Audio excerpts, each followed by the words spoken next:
Evening all. Hey. How are we doing? Good. That went quite well. Yeah, a little short intro. Yeah. So we've got Dan coming in soon. So who we got in already? So we've got David G, Barry, Heather, Nige, Russell. Cool. So we've got a few peeps in already. Great stuff. So the first thing I want to go over is me and Ant was a part of Tony's live stream last night, which was really good. Yeah, really enjoyed it. So we went over some Gallivant fragrances, which was it was really good how we sort of flowed throughout. That's it. Show them off, Ant. Money, baby. I mean, I'm really cheap. I got mine at a discount, but Barry didn't need to tell everyone that. But sure, whatever. Cheers, Barry. Yeah. So what these were, Neil? These were some fragrances that were named after a few different cities. So we were just giving some of our first impressions on them. So yeah, really good live stream. Really good. Yeah, they were really good. And what was one of the fragrances that you've been wearing this week? Well, it's actually what I'm wearing today. It's my scent of the day. So it's a decant. Picked up a decant of this. It's been one that I've been wanting to get for a while. So I managed to get 10 ml of it, and it is. Can you read that? Hermes.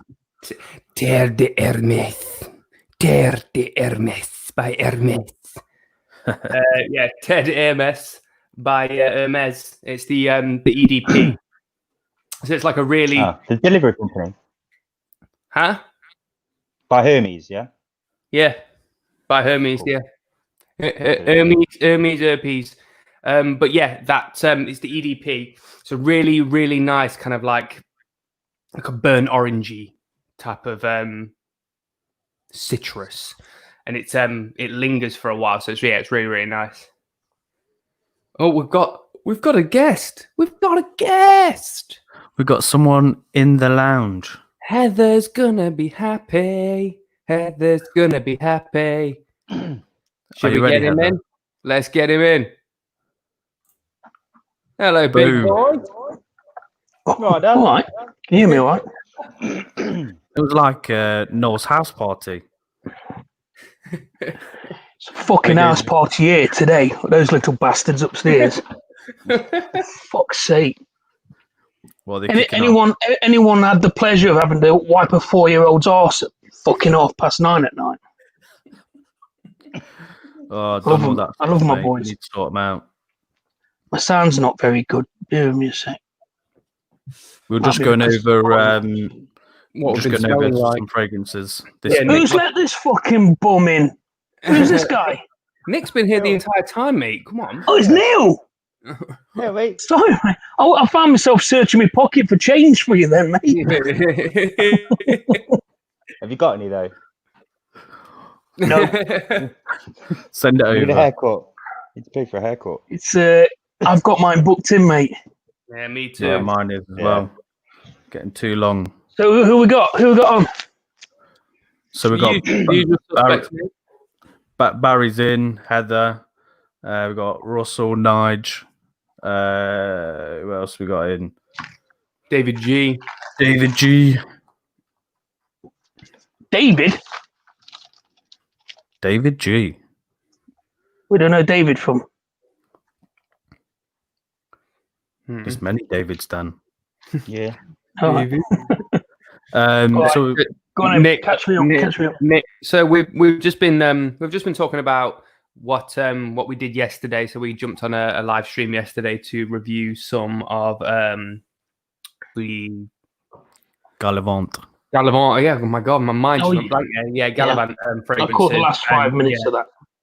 Yeah, and it was really, really fun. And then we went into what we've been wearing this week. So I went over what I've been wearing today. And that's pretty much where we got to. And then your sexy ass arrived. And Have we gone over what Neil's been wearing this week? no. French. I mean, Neil? we've literally just gone over like what with one thing today. So we can do a bit of a rotation. Cool. Neil, what have you Yo. been wearing? Bit of O'Donnell. You know, it's been sweaty this week. Just natural. Yeah, just natural. Yeah. Bit Bit of of rain. antiperspirant, maybe. Nothing too exotic. Bit musky. Yeah, I love Oh it. yes. Dan, I know you got some new fragrances this week. Yeah, I don't know why everyone's having issues with Perfume Parlour. I'm like, my deliveries are taking 3 days. Max. Mate, mine took about 3 weeks. You order a lot? No, I ordered 5. I mean, I've just recorded today, like my first impressions of them. So like this room is so fragrant right now. But I ordered five of these, so pretty much like the same as you. Yeah, they're the ones that I've just bought. Yeah. So there was no like it wasn't like an oversized package or anything like that. 1 second.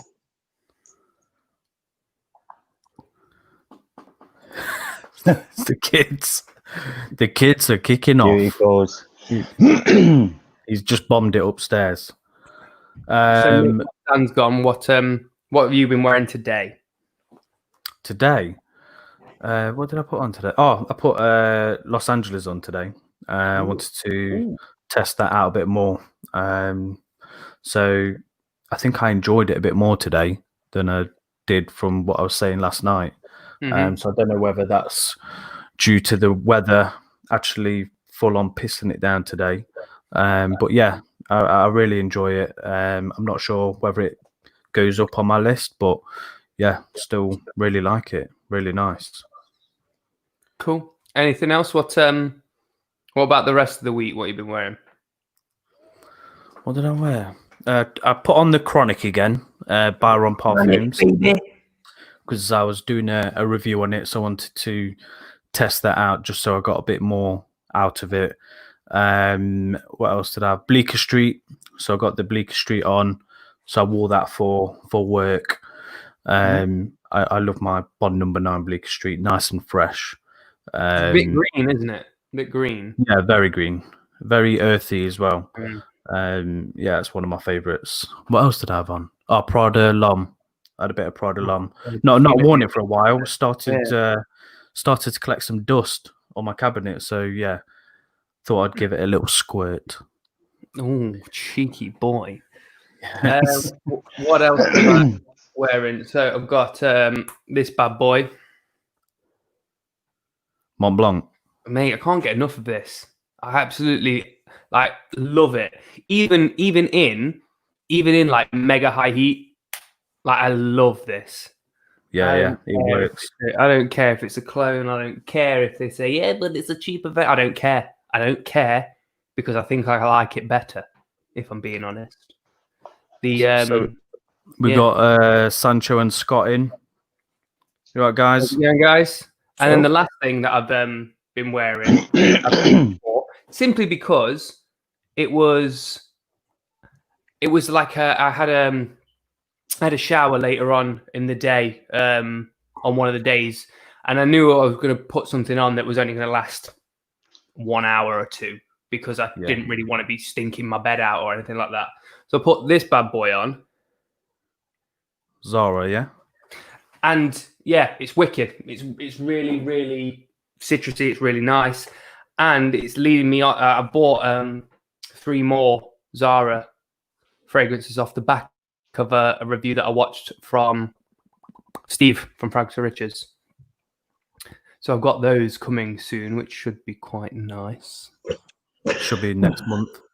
Yeah. We'll I think my postman just doesn't like me. Also, I don't even know who my postman is.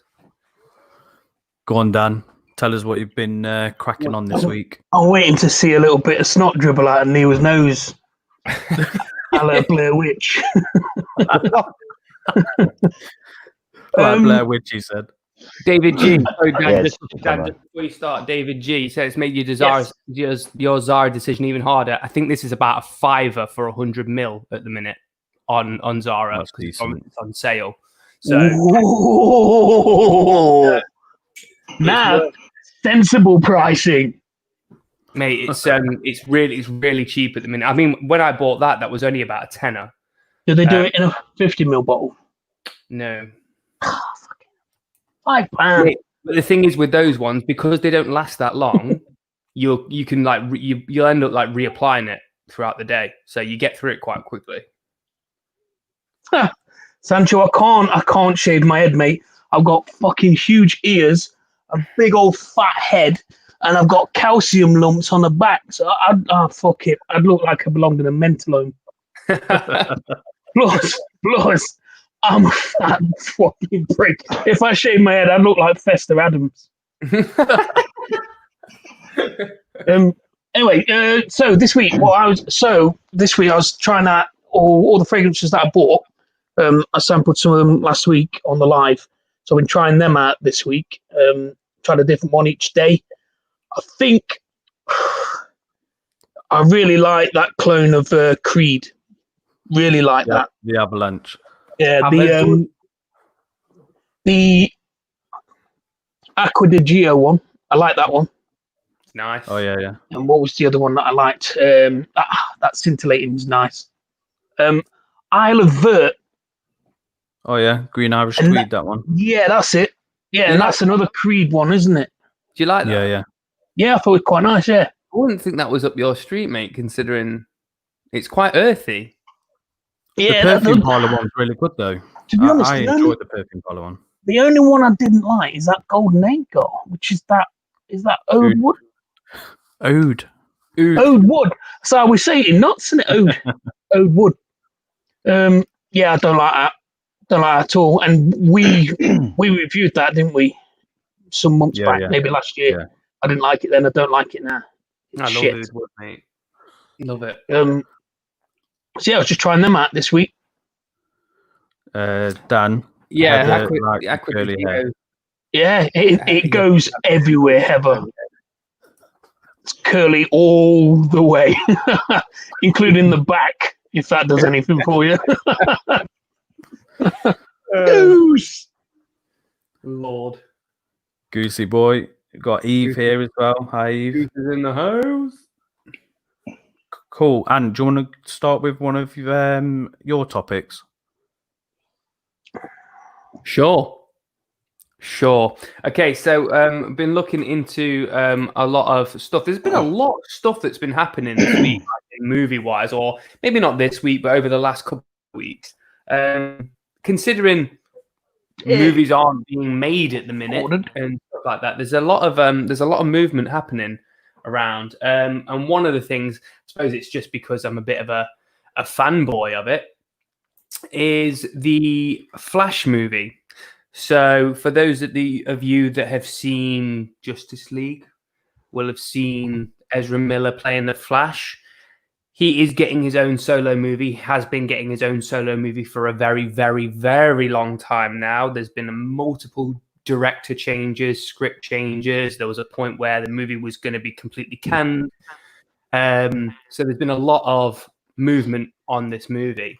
But more recently, the discussion hasn't been whether or not it's going to happen. The discussion has now moved to Batman is appearing in this movie, and not just Batman. Michael Keaton's Batman is appearing in this movie. And Michael Keaton has been in talks with Warner Brothers to appear as Batman. And the most recent news is the fact that he's actually going to be in his bat suit in this movie as well. So we are going to get a Michael Keaton Batman in the Flash movie, which makes me think that they're going to do a Flashpoint movie. For anyone that doesn't know what the Flashpoint is, it is a thread of Flash comic books that basically allows the Flash to kind of like travel to alternate universes, change the course of time by going in and out of time, backwards and forwards into different dimensions. So that gives us reason to be able to see this Batman because it's from an alternate universe. And I just want to know what your thoughts are on Keaton being Batman yet again. Go on, Neil. Start us off. Oh, I'm well excited. I thought he was the best Batman. Yeah. Yeah. He's going to be calm down, mate. How excited are you?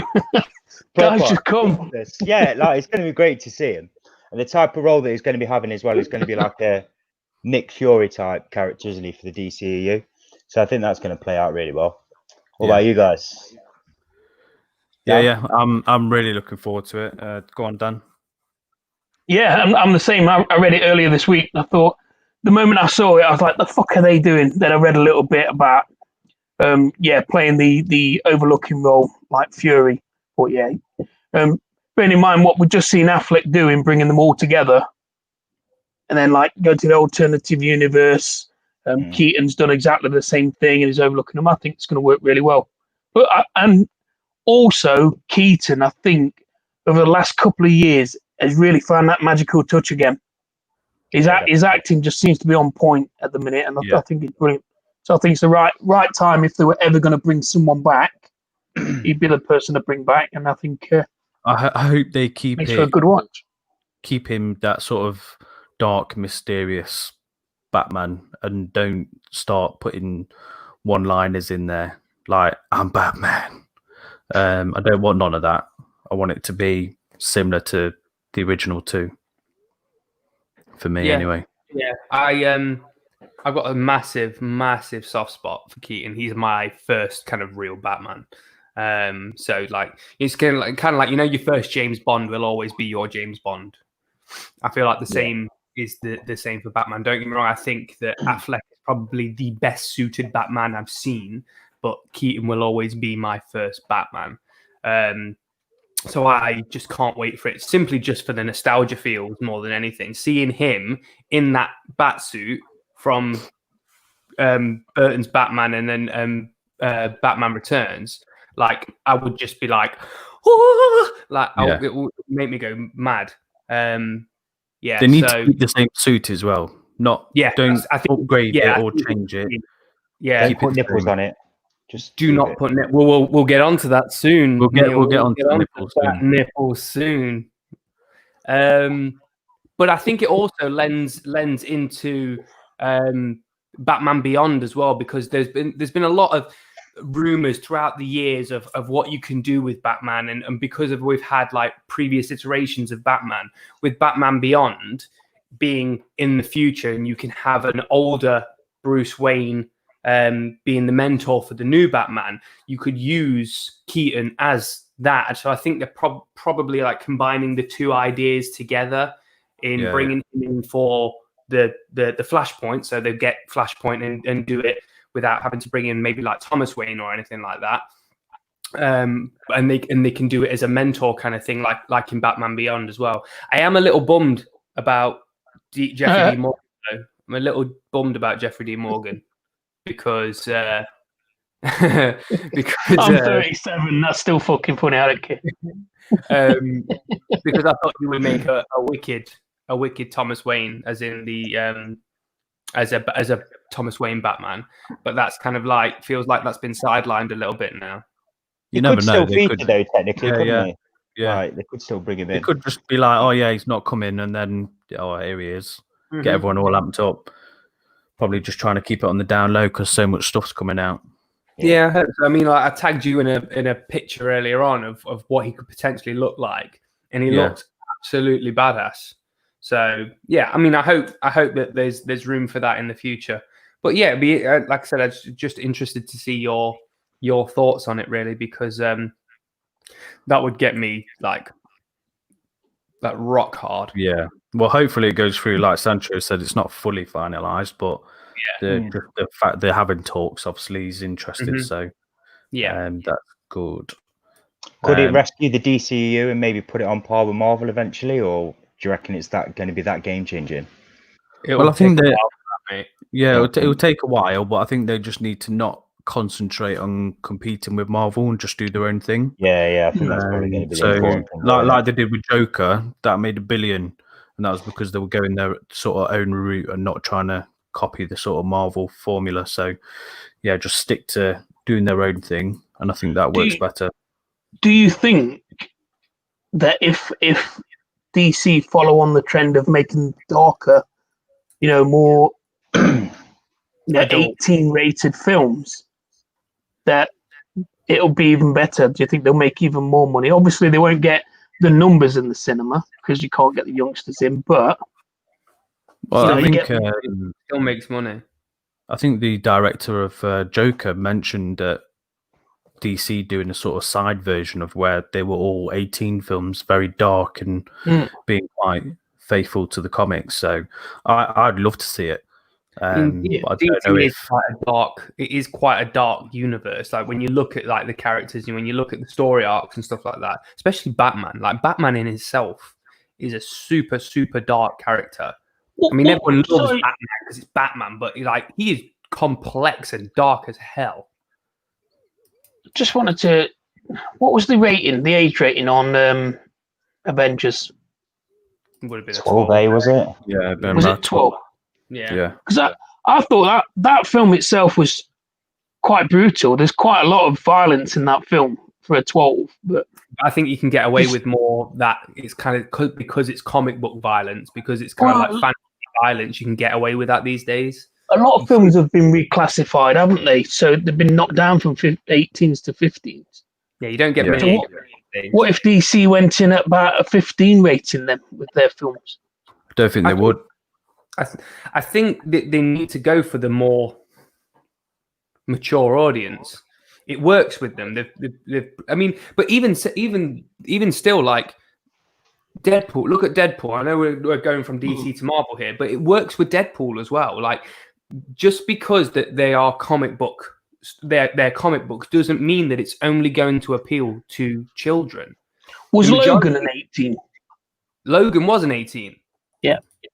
But look at the people that grew up with these stories are predominantly adults now, because these stories are so old that they're coming from, and these characters have been in circulation for years now. And that doesn't mean that kids don't like them. Kids obviously love them. Like kids go mad for the Avengers, kids go mad for anything Marvel.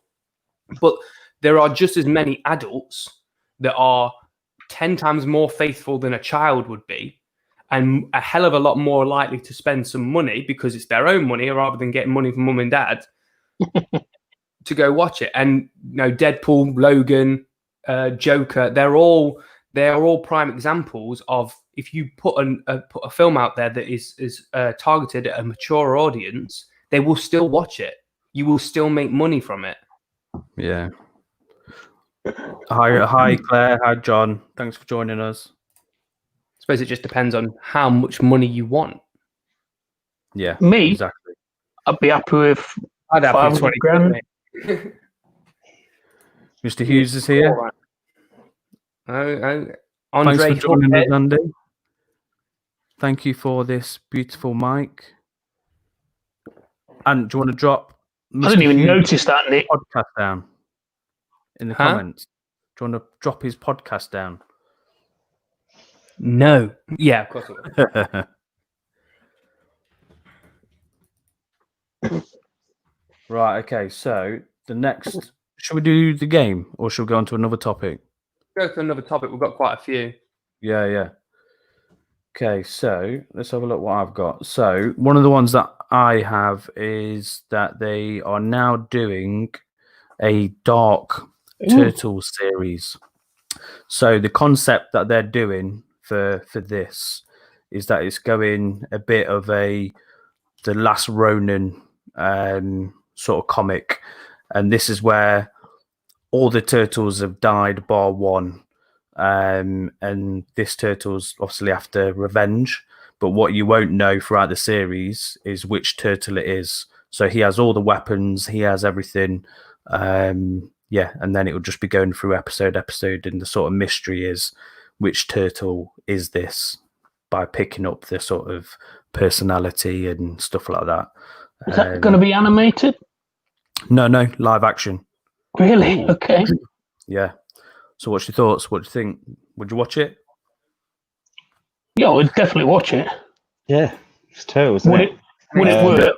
Yeah, Not sure. It's the turtles. Like, of course, I'm going to watch it. Whether or not it's good is a different thing. But I'm going to watch it. I think for me, it's the dark aspect that they're going for as well, which interests me. Are they going to be mainly CGI turtles though, or are they going to go back to like the animatronic faces and stuff? Yeah. I hope Go they back do. to the suits, hopefully. Yeah, me too. Like that's fun. You know what? I absolutely love the first original film Yeah, of the Turtles. Big Show was in that, wasn't it? From Was it? wrestling. Yeah, he played the Mega Shredder, whatever he was called. Mega Oh, I didn't know that was Big Show. Oh, that was the second one, wasn't Was it? Was the second film? it? Yeah, it was. But, It was yeah, like definitely the Big Show. Maybe Teenage it was Mutant massive. Ninja Turtles, the recent ones. Like, I Yeah, really Stick It enjoyed With the You, first yeah. one. I really enjoyed the first one. The second Yeah. one I didn't enjoy as much, but I'll watch them because they're like childhood. It's just nostalgia. Like, I'll watch the Turtles just because I love the Turtles. What's making Heather cry? See how Logan. protective I am. Looking after Heather. Mate, are you sure it's Logan and not the fact that said I got a hairy back? They definitely overpimped the franchise. I hated the newer versions. Absolutely hated it. Andy's right, by the way. It wasn't Big Show. It was Kevin Nash Diesel. Oh, it was a Diesel. Yeah. There you go, Barry. Andy. Got yourself a new sub. There we go. Yeah, definitely go check out their podcast. Dinosaur They go into some really good stuff, and they do movie chat as well. So yeah, Andy, put anything in the comments that you want to about your podcast. And when am I invited back to do another episode? Because, well, I suppose when lockdown closes, really, I guess. But Heather was on about Logan, Dan.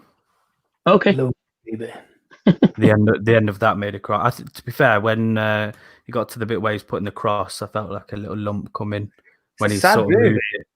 Yeah. Didn't come up last week though, did it? When we talked about movies that made us cry. No, we didn't. No, it's not something you initially think of, but it is. The interesting thing about Logan is that you kind of it's in that moment, like when you realize what's happening and it's all coming to the end, and you kind of like I've had these characters like in my life for the past God knows how long, and now it's literally all just stopped, and it kind of that's what got me. I'm just like, oh, that's it. They're gone now, and it actually felt like a real death. And it was it's a little heartbreaking. It's very well done because that's how they want you to feel. But yeah, it was a heartbroken feeling. Should we go over Mr. Schumacher? Yes. So the sad news came through that Joel Schumacher passed away. I think it was earlier on this week. Yeah. And obviously he's infamous for many movies, but obviously something a little bit more closer to our heart. Obviously being big fans of Batman, we will never forget the fact that he gave us these and the infamous bat nipples. Oh my God. You know, Looks like Dan when I'm drying him off after a bath. that's Poison Ivy's fingers tweaking Batman's nipples. I mean, where else are you going to get that? My God. But yes, I mean, it's very, very sad what's happened, but it kind of made me stop to think about kind of like what my favorite movies are of Joel's, because whilst he's given us Batman and Robin and Batman Forever, like not the best Batman movies, you'd probably do well to erase them from memory, if I'm being honest. But he has given us some really, really good movies. So I'm going to ask everyone in the comments to throw in what their favorite Joel Schumacher movie is, because I know what mine is. I think I know what yours is. I'm torn Yeah, I think between two films. It's either Falling Down with Michael Douglas. Absolutely love that film. And Lost Boys. Lost Boys is a banger. But yeah, I think I'd probably go for Falling Down such a good just film. because it's just an awesome film. Dan, you? Yeah, I really liked Falling Down. Really did. Lost Boys is an all-time classic. You've got St. Elmo's Fire. You know, from what early '80s, it started the Brat Packs guys off. I don't know. Maybe. Ooh, he did 8mm, didn't he? He did 8mm. Nick Yeah, Cage. I quite liked 8mm. Underrated one, mate. But I think, yeah, I think you've got to go with. For me, it's got to be Falling Down. I think Falling Down was just amazing, and you know, being at my age now and being as stressed as that guy was in the film, it just showed how good the acting was in there as well. I just just clicked and flipped a switch. Phone Booth, what Sancho's just put, very underrated film. Yeah, That's Phone Booth mine. is very good. Phone Booth and Flatliners. I love the original Flatliners. Flatliners. I mean, the remake of it was toilet and an insult to the original. But Phone Booth is absolutely Phone Booth is such an underrated movie, just in general. Not just from Joe, but in general. Like Colin Farrell is slept on so much, for, just as an actor, but more so for that movie, because he is incredible in that movie. Like, considering the majority of the movie is set inside a booth, a voice, and him, and the amount of tension that he manages to build in that movie through his acting and through the directing and through all of the entire movie, I think it's incredible, and I absolutely love Phone Booth. So that is my absolute favorite Joel Schumacher movie. I think, and for me, Phone Booth, if we go back and watch it now, go back and watch it after we've seen Colin Farrell in so many other films now, because I don't think he was that well known when he was in Phone Booth. No, he wasn't.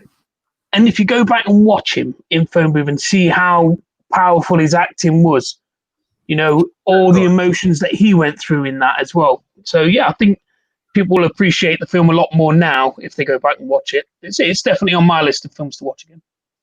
Neil, what's yours? I'll have to go with Lost Boys, definitely. 100%. Yeah.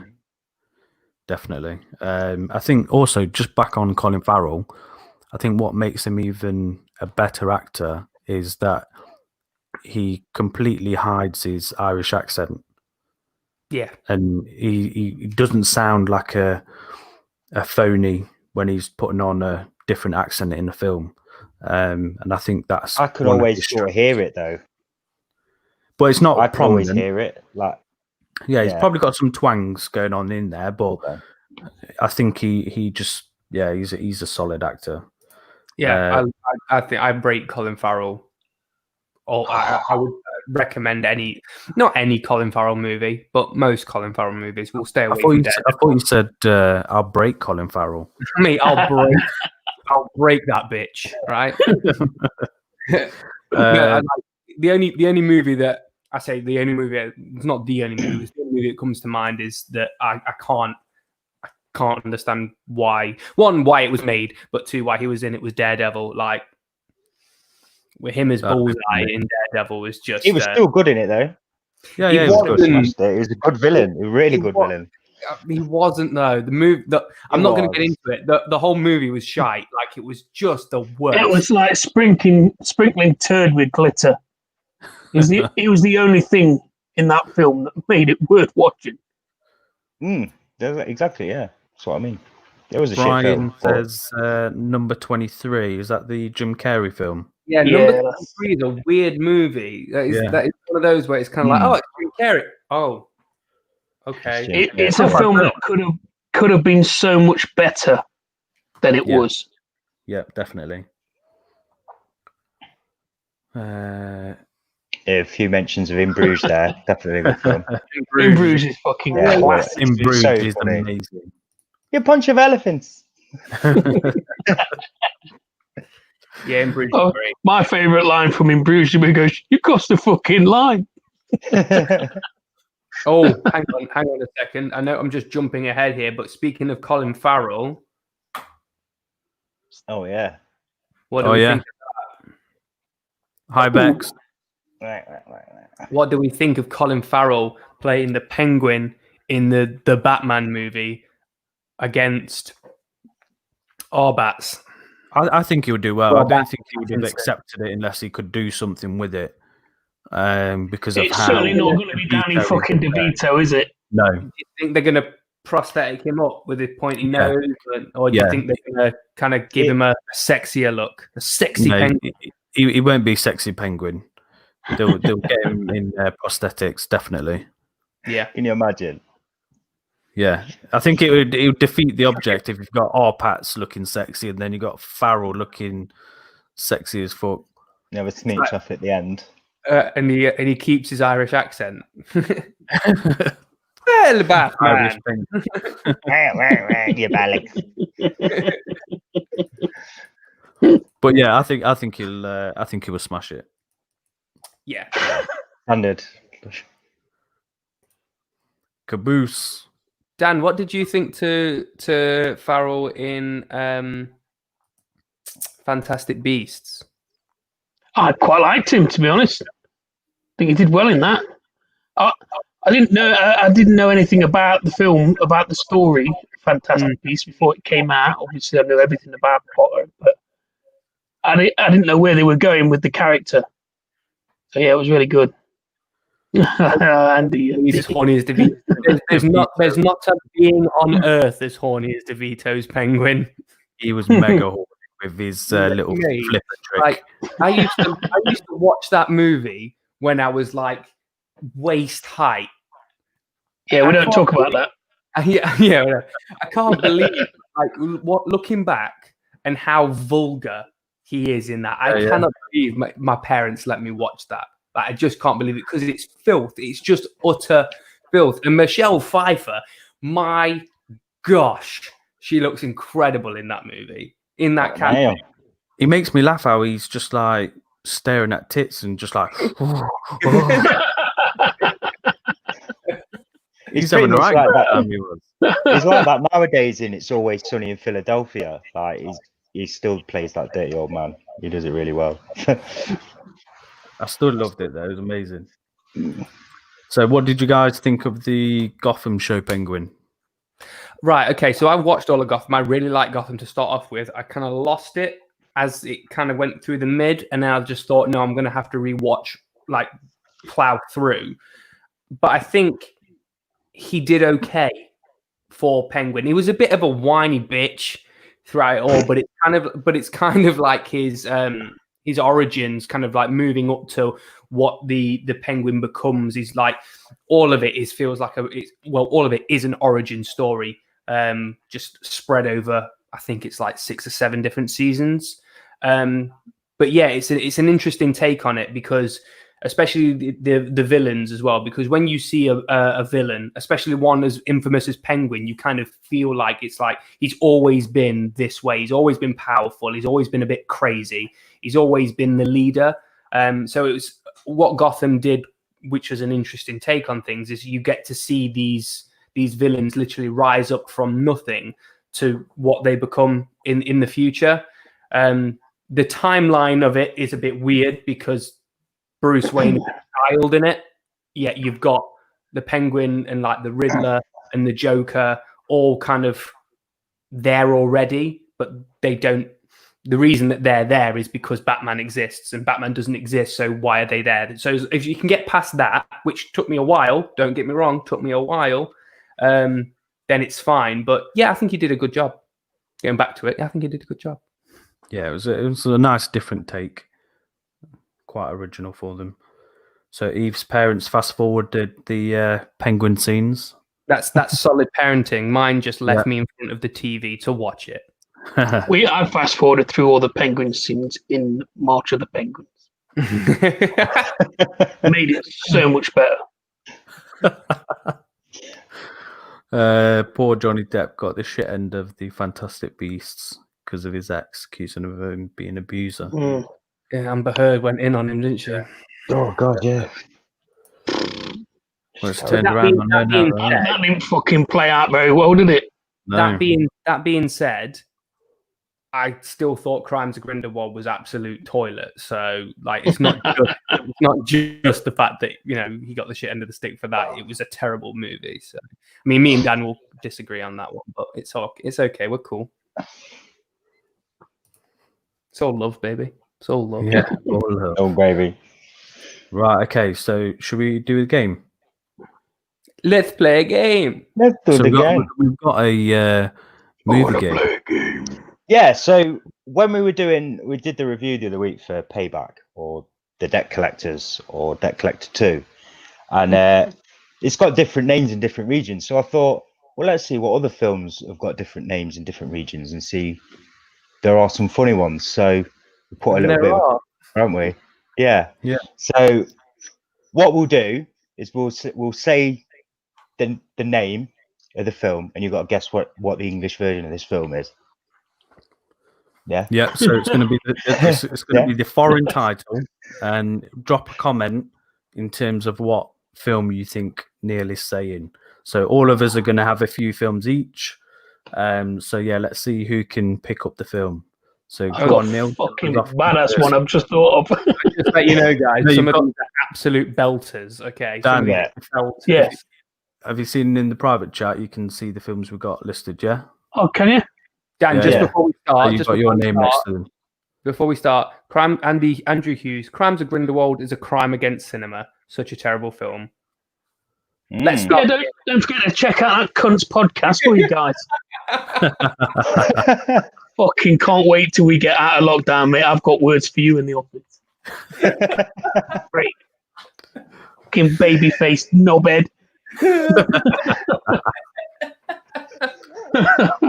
Do they take guest callers on his podcast? We can in the house. Do then.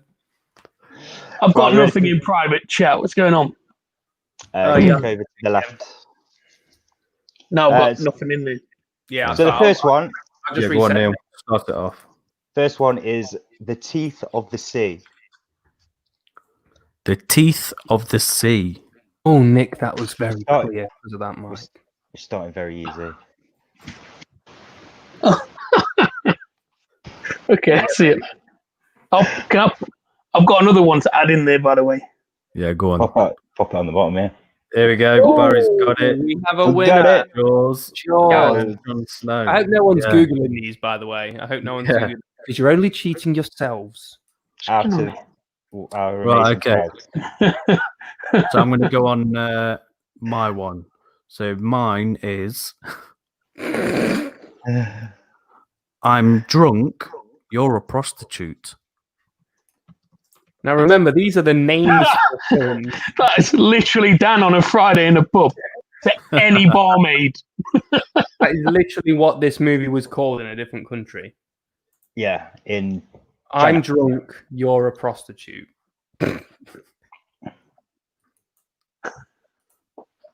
Who can- oh no, close. Close. Ish. That's what I suppose is prostitute in that film. No, not Lady really. in the Tramp. Can you imagine? That's fucking brilliant. John, how dare you besmirch the name of Lady, calling her a prostitute? I mean, Did you? Who are- I'll give you a clue. she's a bit of a goer in it, to be fair. It stars Nicolas Cage. Ooh. Oh no, Is that the one with Elizabeth Shue? I don't know. I think it's Nicolas Cage and Elizabeth Shue. Trading Jono? places. No, not trading places. Not Get out of the Swordfish. 80s, Barry. Get out of the 80s. Swordfish is a Remember- banging movie, but it's It not. is a banging film. We There have a we go. winner. Heather's got it. We have a winner. Heather. Leaving last Hey, did you use Google? Right, go on, Ant. Sure, go. Right. Okay. Next one. Mom, I missed the plane.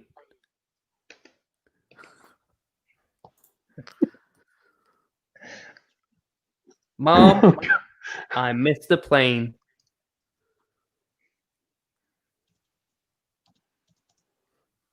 Bing as well counts.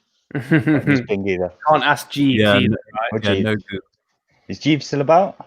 I ain't got a clue, mate. There we go. Emily! Remember that? Who got it? I think Heather got it first. Yeah, Yeah, Heather and got it then first. Mr. Hughes. Heather's on fire. Wow.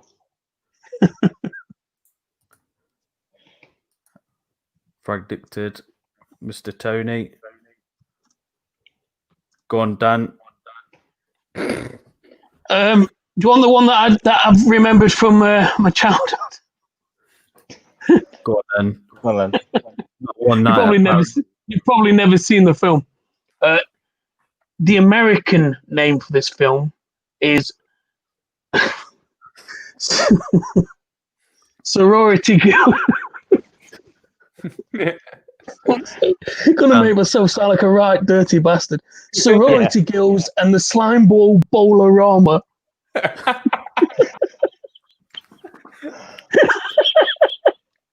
What was that? Was that Forrest Gump? Was it?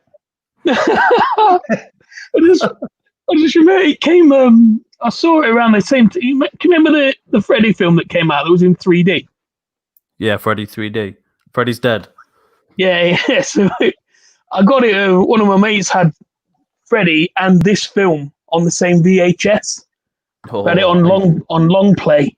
I love them VHS. And, it didn't. It had its UK name. The film had the UK name, and then when I started collecting DVDs, when I became an adult, I went looking for this film, and I put it in all those websites where you put in movie descriptions and things, and it found it, and I'm like, that can't be the film. Sorority Girls and the Slime Ball Bowlerama. I ordered it, and it was the film. So we got some Debbie Does Dallas. We got Grease. I can say it's really not a well-known film. The It's not Women's well-known. Ghostbusters. Rita, Bob, and Sue too. That's a good film. Give him a clue, Dan. Give us all a clue, please. It's two words. The first word is the, and the second word is only 3 letters long. What genre is it? Triple X. Horror comedy. The 3 letters. Jam. It's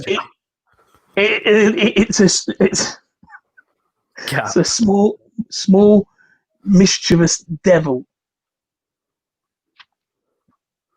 What? That's a description of what it is. The Neil. The Imp. So we got Yeah, the imp. Wow. Honestly, That's mad. when I watched that as a kid, it's fucking hilarious. So it's basically sorority girls and the boyfriends break into a bowling alley and they knock over this thing, and this little imp comes out and grants them all wishes. So obviously they grant certain, they ask for certain wishes, and whatever they get, like a threesome, turns out to be not what they wanted. Like Bedazzled. Or Wishmaster. but with extra filth. Yeah. Extra sorority girls. Slime Ball Bowlerama. Right, this next one's a good one. Go on, Neil. 6 naked pigs. I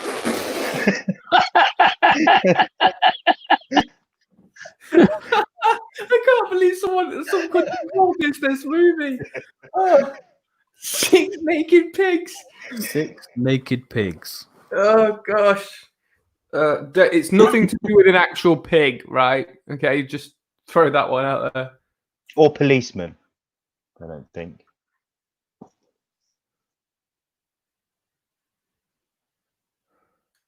Have we got any good guesses? Babe. Babe. Charlotte's Web. Porky's. Great film. No. Porky's Animal Farm. No, you're way off. You're way off. It is a British comedy. A well-known British comedy. A classic, yeah. Classic, I'd say. I just read that comment, that private. Leprechaun. Bang! Got it. Yeah, we got it. Boom, Barry. Harry. Full Monty. John was going deep. Animal Farm. Which version? Right, okay, so Naked. I go. Okay, so this one is called He's a Ghost. That's it. Like, He's a ghost. Like, I'll tell you what. In the Like- committee of let's change the name of this film, as an acting committee, why did they all agree on that? He's a ghost. In Kevin Keegan flare-up style, if they'd have called this film this, I'd have been so pissed off. Yeah. Come on, got it. Heather's got it already. Oh, Yeah. Heather. Eve, Like- Heather beat you straight away. They called the film The Twist in the Film. That's literally what we call the film when we walk out of the cinema past everyone queuing up to see the film. Yeah, as loud as possible to ruin it, yeah. That's what I can't fathom. It's kind of like, what should we call this film to get people in? He's a ghost. Don't you think that's going to annoy people because that's like the reveal of the movie? Nah. What is what the film's about, man? Like, it's just madness. What in the fuck? Right. I'm just looking at some of these films that you've got coming up. These names are whack. Oh, and your So next the one's good. next one. Okay. I will marry a prostitute to save money. Oh, you should have Again. done that in Borat's voice. That's an easy one. I will that marry role- a prostitute.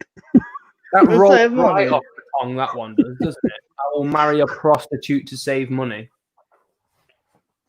Well, What, are you gonna go spending a lot of money on prostitutes?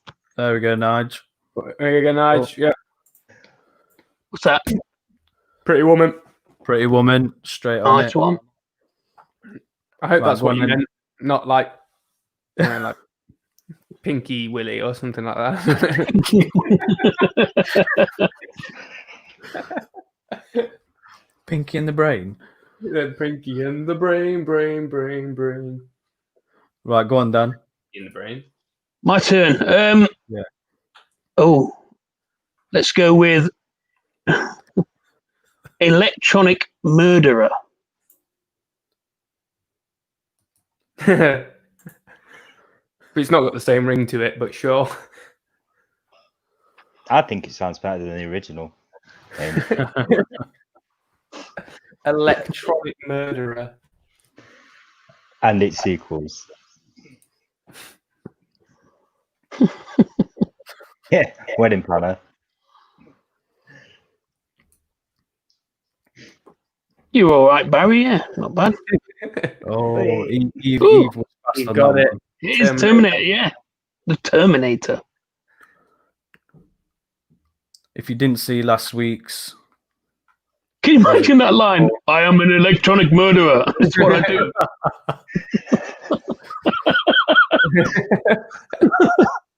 Dan did a awesome entrance to Terminator the other week. What's that one? You did an awesome entrance, didn't you, to your Terminator? Oh, Wasn't that was before? completely unplanned. Yeah, the music just came out of nowhere as well. Like, Nick said he got some music for me, and then I just went and grabbed my glasses and tilted my laptop screen. It was literally like a few minutes, wasn't it, before we went live? It was almost as creative as my candle that I made in about 10 seconds before I came on. Right, go on, Neil. Neil's got another good one. I like this one. His powerful device makes him famous.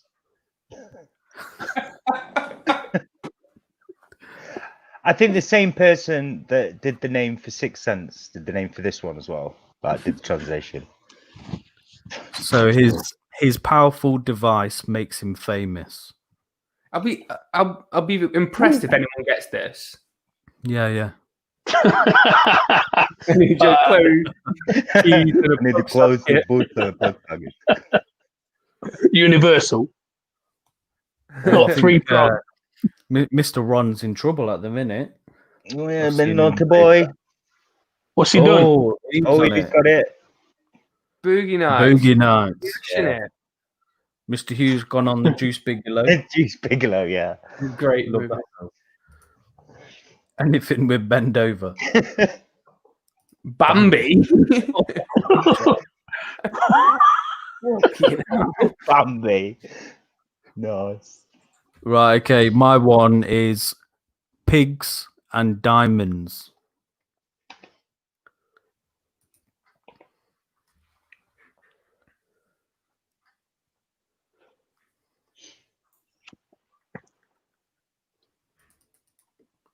Might be quite a tough one, this one. Pigs and diamonds. Tension is building. Oh, Brian, we've got- straight yeah. on it. Boof. Yeah. Snatch. Yeah. No, not Ocean's 11. Bit of snatchy it was. Right, what's the next one then? Go on then. Oh, this should be pretty. This should be pretty easy. Why they chose to name this film this, out of all the things that happen in this movie, I will never know. But the boy who drowned in chocolate sauce. Horn.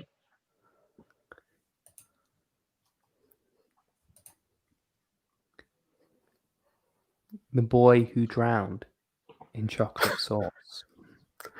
That dog with the squeaky toy. That's in Snatch, isn't it? Here we go. Heather's on it again. Willy Wonka, yeah, Charlie and the Chocolate Factory. Willy Again, Wonka. Again, the movie it's got literally nothing to do with the fact that I think it was Gus Gloop Augustus Gloop drowns in chocolate. It's just something that happens in it. Like, how do you then explain the rest of the movie? You go to a movie to watch a boy drown in chocolate, and then you get Charlie winning a chocolate factory. You're going to be a bit. It's weird that maybe that was like the selling point in the film. Yo, you need to watch this film. A boy drowns in chocolate in it. They just named it. Maybe it's the uncut adult version where at the end of it, Charlie is drowning in Willy Wonka's cum.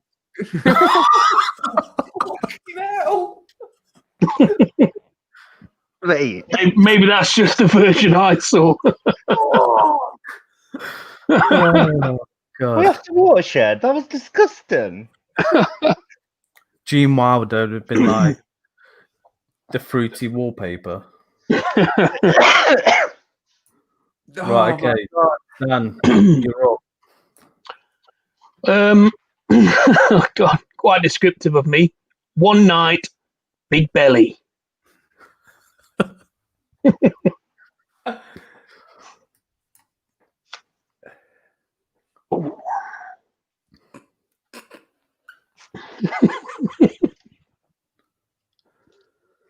Hi, Kevin. Thanks for joining us. You're right, Kev. You joined at the right time. Sorry, Kev. Brian's got it. Ryan, Knocked up. smash that one. Yes. Knocked up. Right, okay. What we got left? I've still got more if you want more. Dan, I think Yeah. you've got another one left. Oh, meetings and failures in meetings. Okay. I think I was given these because they're quite fucking descriptive of me. That's not very fair. Meetings and failure in meetings. Fucking one with big belly. Might be drink time. Anyone meetings and failure in meetings? It's probably the hardest one we've got. Yeah. It's a good film. I enjoyed the film. Neil does look like he's been out for a night of crack. Have you broken into someone's house to use their Wi-Fi? About 6, yeah. I've linked them all together in that. Is that obvious?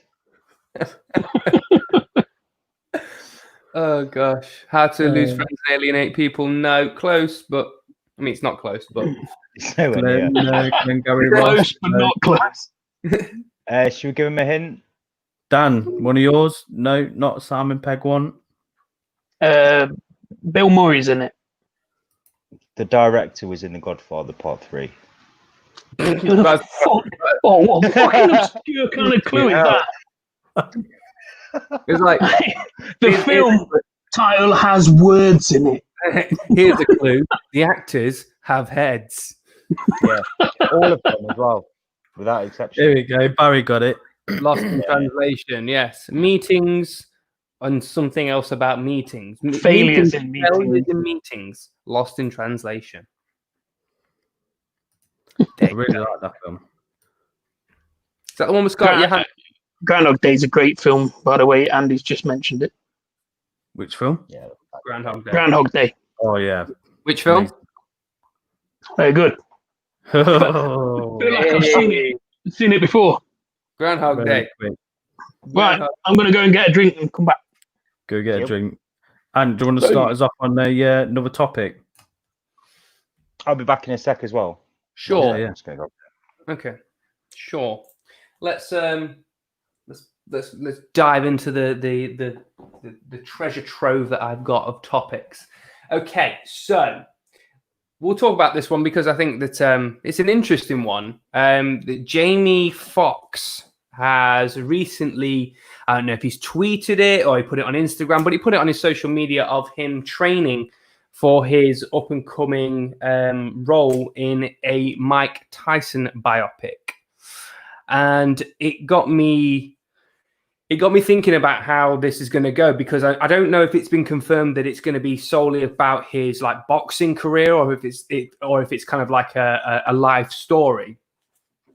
Now, when you think of Jamie Foxx in biopic, like I immediately go to Ray. Yeah. And what he did with that movie was incredible. Like I absolutely love Ray, and Jamie Foxx is he's a wonderful, wonderful actor. And obviously Mike Tyson is a prickly guy. So it'll be very interesting. We all know, Mike Tyson's known for the boxing, but he's never far away from controversy. So it just got me thinking about how Jamie Foxx can portray Mike in this movie, because it could go either one or two ways. I don't doubt that he's going to be, really, really good in it, because he's just the caliber of actor that you wouldn't expect anything less. But I think that there's something that Barry, G.I. Jane. There's something in the back of my head that says, if Mike Tyson doesn't like this movie, people are going to worry. See you, Nige. What do you think of Jamie Foxx as an actor? I think he's incredible. I think not just as an actor, as like an all-round entertainer. I think he is probably one of the best. Like he can do impressions, he can sing, he can act, he can rap. He's got it all, and I love Jamie Foxx. I love his music. I've loved his music when I was a teenager. Like I love his music. And I think he's like I said, like Ray in itself, just when you think of biopics and how well he can portray real life, he was incredible in Ray. Absolutely incredible. And if he can bring that level into this movie, obviously it's a very different character, an extremely different character. I'd just be interested to see how that goes, because I know that he can bring his A game when he wants to. Yeah. So it'd just be very interesting to see how that looks. I mean, do you want it to be like a life story, or do you want it to just be boxing career? I'm not sure, to be honest, because I think Tyson now has been around with lots of documentaries. He's been doing loads of tours.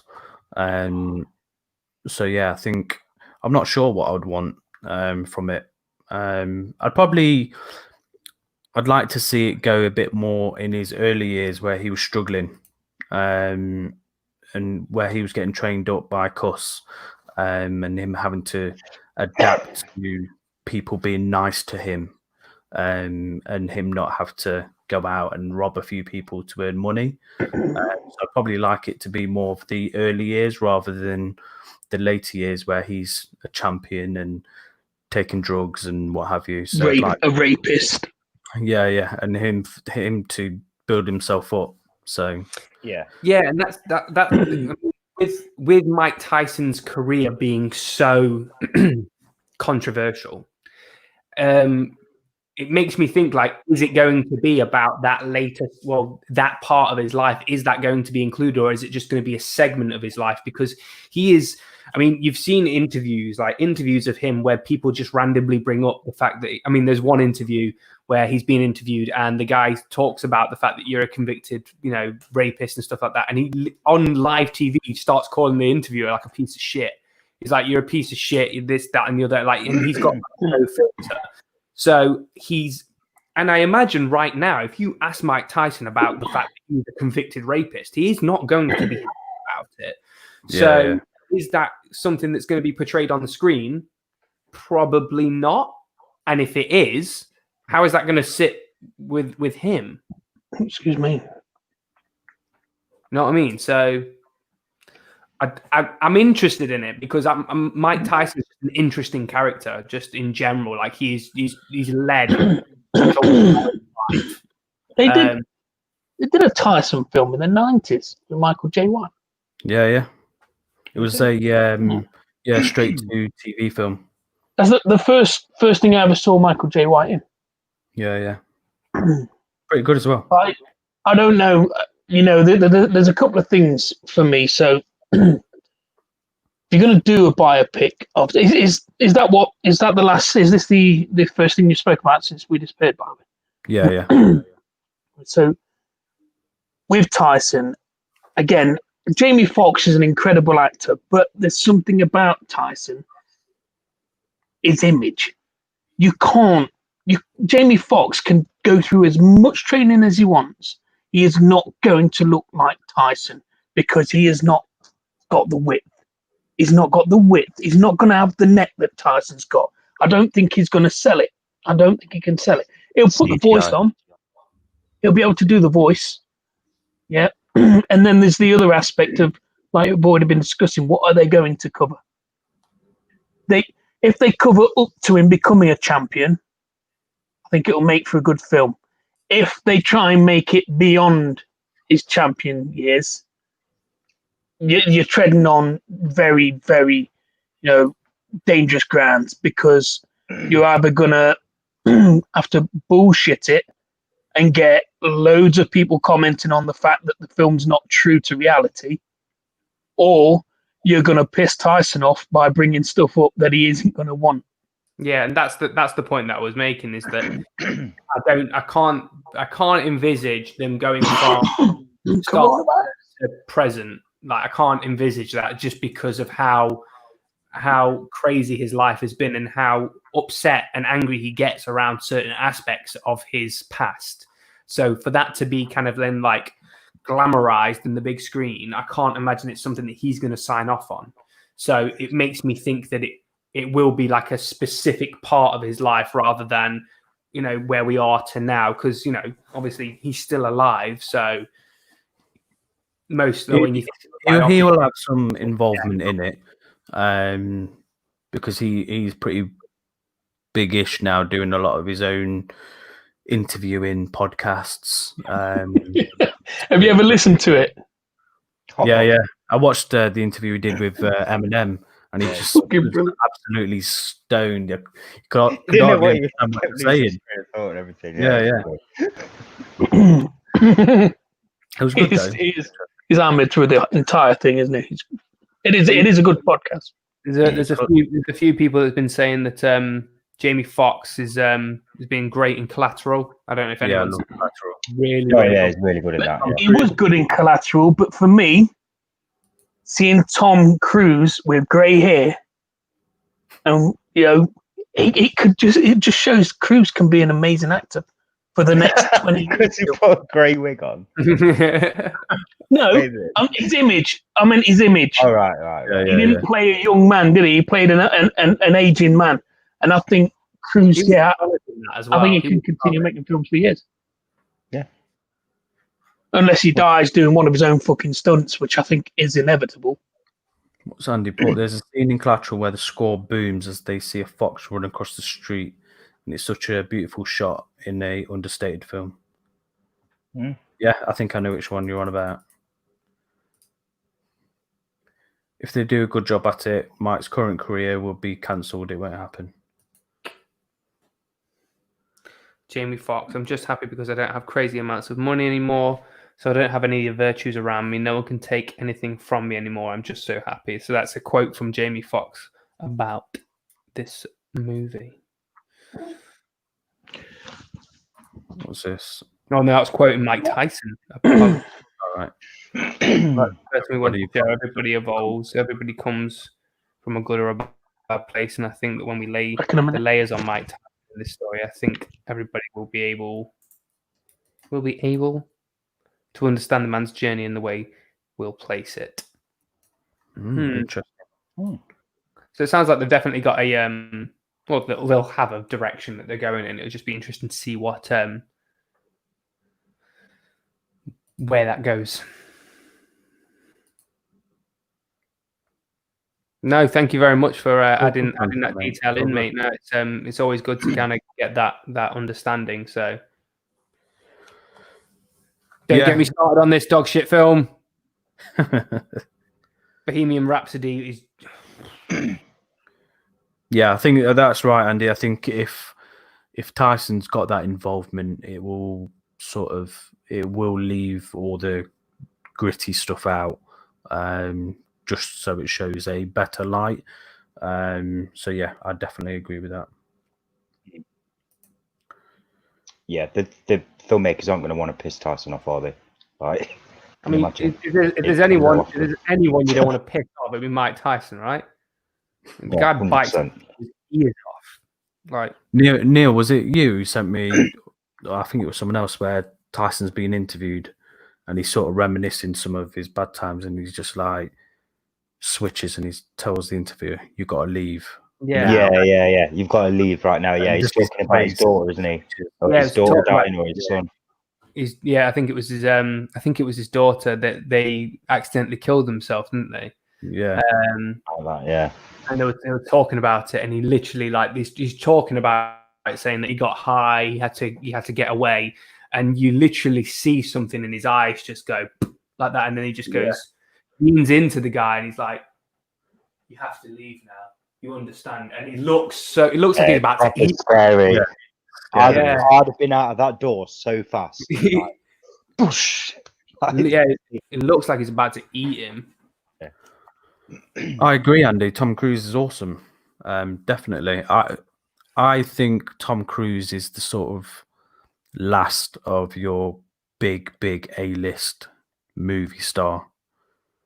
Who goes through these days, nowadays, at his age, who goes through the amount of stuff that he is willing to go through to get a good film, to make a good movie? Tom Cruise puts himself through absolute torture to just produce a good movie. And he sort of maintained through so many decades of just ploughing out solid films, and he's still going now. He's still more or less at the top of his game, and changing the sort of action genre with all the stunts and stuff that he's doing. He's top of the top for me, Tom Cruise. So moving away from this current topic, let's talk about things that we've been watching this week. Have you been watching anything this week, Neil? Yes, I've been watching The Mandalorian. Late catch. I've been late into it, but I've got like I still haven't finished it. So I'm about 4 episodes in. I'm really, really enjoying it. Some of the directors that are on it as well. So you've got Taiti. He does a few episodes, and then you've got Taika Waititi. Favreau. that's it, yeah. Bryce Dallas Howard does a few as well. But yeah, no, I'm really enjoying it so far.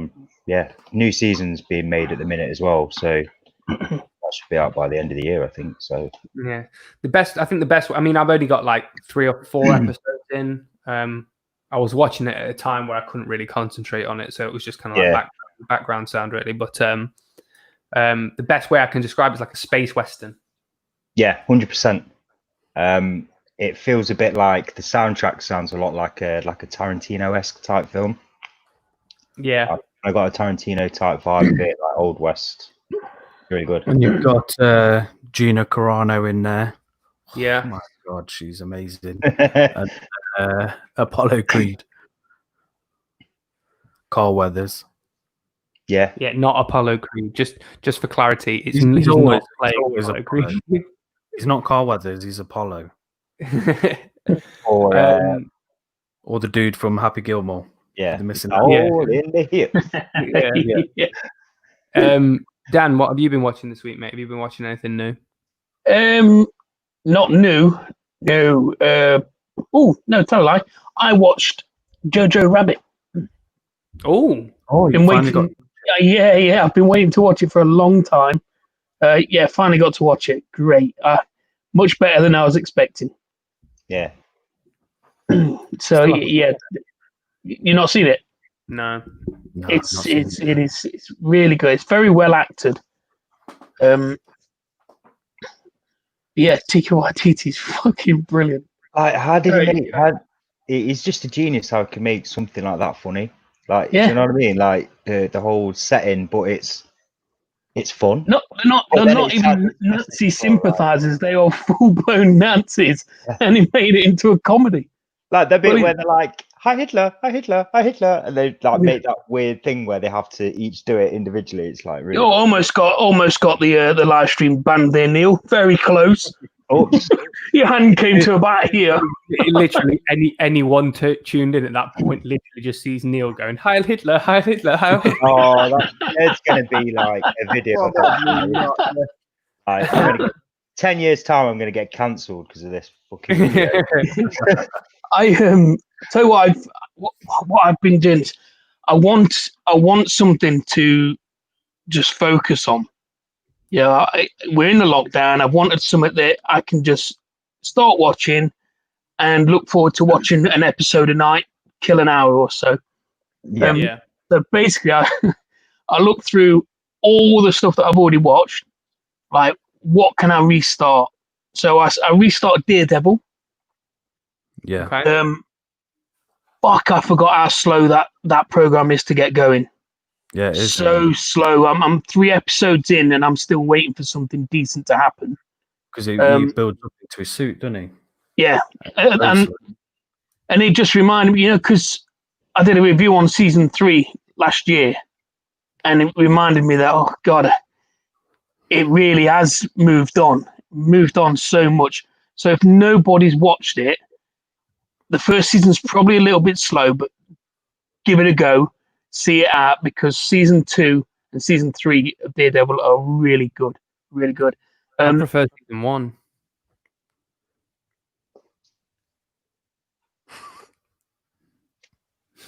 He's going to kick off. Controversial. I'm considering whether or not I can reach through, drag you out, and slam you through my window. But number 2 was ruined by Elektra.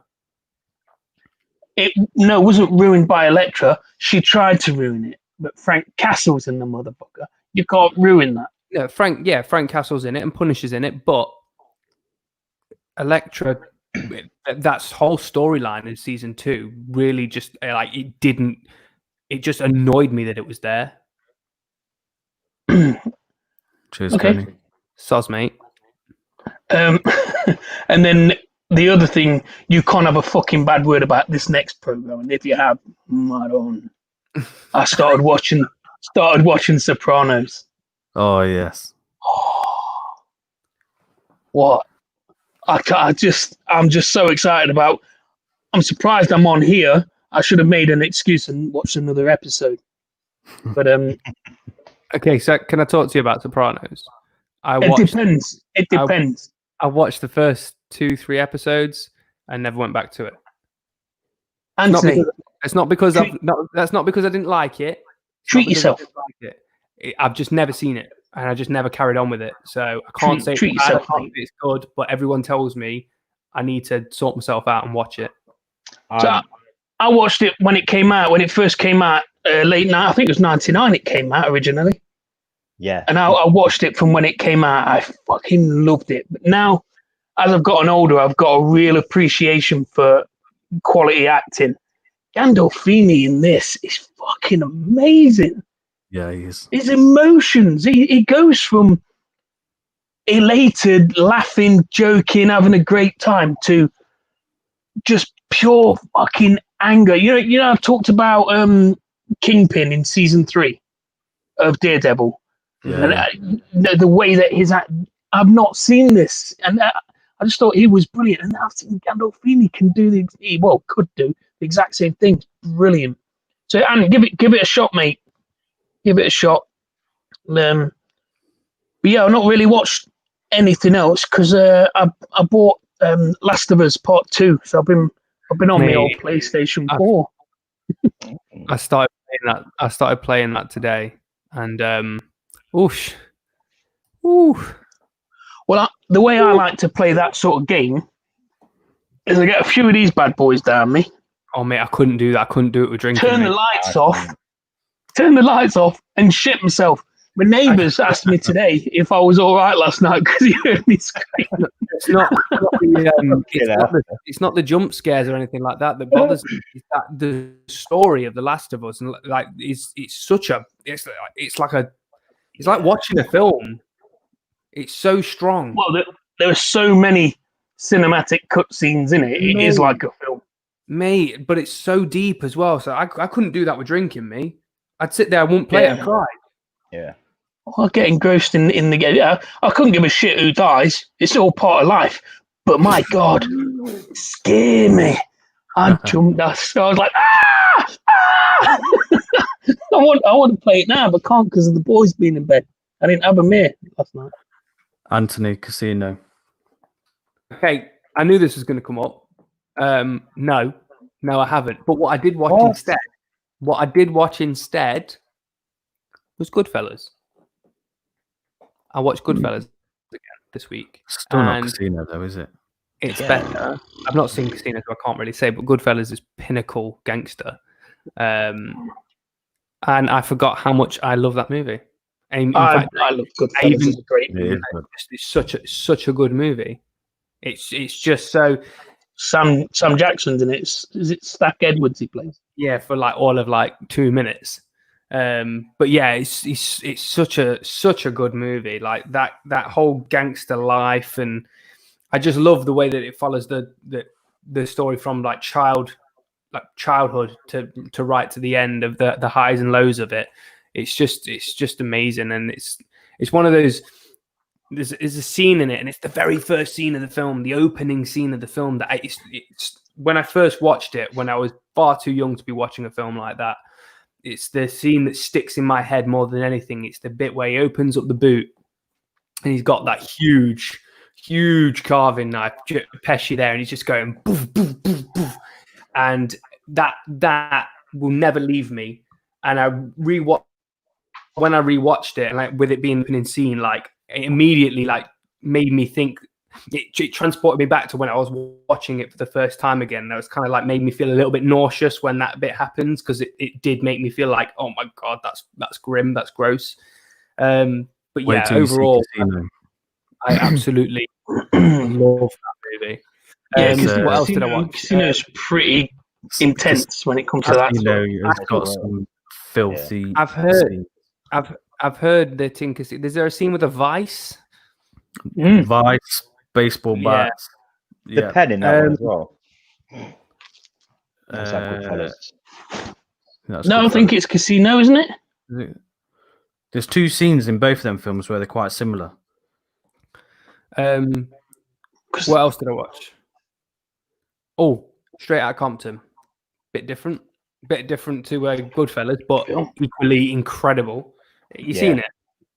No. Yeah, well, I watched it a few years It's back. really good. Yeah, it's really good. Mate, it's so good. If you like, I don't even think it's a case of if you like them, like, but if you do like NWA, like, it makes it like, I've always loved Ice Cube, always loved his music, but after I watched this movie, I feel like my appreciation of him as an artist kind of like jumped from here to here.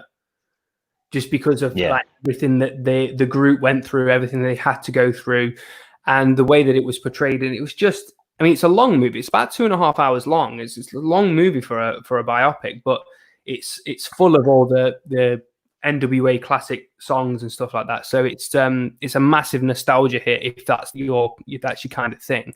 But it's really, really good. I would urge anyone to check that one out. It's really, really good. And then the last thing that I've watched, I've been a busy boy this week. I managed to binge through all of Top Boy. Oh yeah.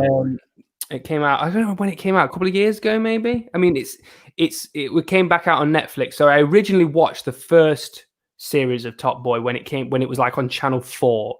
It was years and years and years ago. I think it was only like 4 episodes or something like that. And then it disappeared. It was only like a 4-part drama or something like that.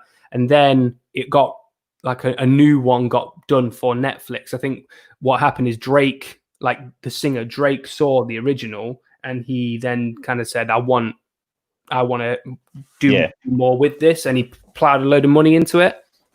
And then they made this series. And it was really, really good. There's a few things in it that I was kind of like, why have they done that? That character doesn't make sense, or where's this coming from? But yeah, like the portrayal of like urban gangland in London, like mixed in with like everyday life and how it all intertwines and how it affects each other. It's so powerful, like it's so strong. Like there's a scene where this lad gets jumped and he gets stabbed, like in the front of a doorway, and then the shot pans out and it's like a housing estate, like a high rise, and it pans out and you just see like kids on the next row like kicking a football and a couple of people talking and stuff like that, and it just goes to show like that kind of life is happening whilst everyday life is happening and people are completely oblivious to it. It's mad. But there is a lovely little twist right at the end of it that adds into kind of like where it goes for season 2, because I think there's going to be a season 2 for it. But yeah, it's a really, really good portrayal of urban gangland in London. Like it's really, really good. I would implore anyone to go watch that. It's really good. It is good. Check it out. Got a few comments have been firing through. One film that I watched, and it was this, and it was absolute trash. Skyscraper. It is. That's all I'm saying. Wasn't it Die Hard? Was it meant to be like Yeah, Die with Hard? Die Hard with one leg. Mate, it's so bad. It was crap. Not so Is bad, that it's the Dwayne Johnson one? Yeah, it was terrible. Right. Okay. Just don't watch it. Marvel TV show sucks because Feige was not at the helm, and it was that douchebag Perlmutter. good. Bad. Someone's got some strong feelings. I like this Dolph guy. Lundgren. Yeah, Dolph Lundgren played Frank Castle. Yeah, in the very original. Dyed his hair black. Commitment to the role. Let's have a look at these. So Tom Cruise took inspiration from it for Collateral. Yeah. I like Matt. There's only one film that I'm interested in watching this week. It's just come on Sky. Jay and Silent Bob. Oh, I watched Neil that like a few weeks ago. Yeah. I love him. I look forward to watching that. So let's have a look through these comments then. What have we got? Yeah, Barry. The Shadow of Mordor is a great game, but yeah, clickers, mate, in Last of Us. That sound is terrifying. That Don't sound is, mind the clickers. mate. It's the high pitched screech that they make is horrible. I was gonna say.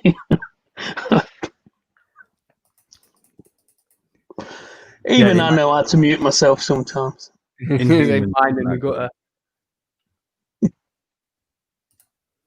So it's John Wick with a pencil. Sea of Love, Pacino. That's a good film. Oh yeah. Really good film. It's got what's his name? Who's in Guardian? Michael Rooker. I think he's the bad guy in it. Michael, Barry, answer me a question. How many things are you sending me this week? How many cents are you sending through? all of his 57 gallant.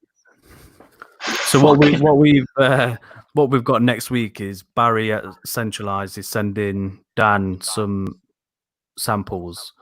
Some will be horrendous, some may be nice, and Dan won't have a clue what they are, and he's going to do it on the live stream. So They go down yeah, about 12. that'll be interesting. Didn't Barry go and do a scrape for the candle the other week? He's not sending that to you, Barry. Stick that in the sample bottle. I've got some that I've not even checked yet that I got this week. So if you want me to try one of them, Yeah. Let's get through the point, we'll do that comments, and then shortly. you can have a little spray. Mhm. So Joe Hill, Stephen King's son wrote it so dark and creepy. Is that a program or is that a book? I think it was relating to. What's this? NOS 4A2. What's that? What's that one, Jackie? He punches a skyscraper. What's that? Dwayne the Rock Johnson. He in just Skyscraper. He punches flies like Skyscraper. in the Fast and Furious films where they all fly like Superman. Towering Inferno with Steve McQueen was ace. Much better than Skyscraper. Shadow of War was great until it became a horrible grind towards the Yeah. end. It's the same stuff over and over again. We don't tend to cover games anymore. When we started out, we covered games a bit, didn't we? Yeah. We just don't tend to do it. Don't hurt the Ginger Snap Cookie. Well, you got a new nickname there, Dan. Ginger Snap Cookie. Mm. Oh. I like nicknames. Brian says, please someone send him Sombra. Sombra. What's this? What's Sombra? I'm guessing it's absolutely horrendous. Permut was the guy that told Feige that no on a Black Widow movie a couple of years ago because he said that no boy is going to buy a girl action figure. What cunt? And Feige was told to quit until Eisner told Feige to run the Marvel films and Permut would take over Marvel TV. And we all saw the old Marvel TV shows ended up. Yep. Wow. Interesting. Dan. Oh, Yo. NOS 4A2 is Nosferatu on a license plate. Ah, right, okay. I'm going to... There's only one license plate I know, and that's Latus, which is Andy Alio's.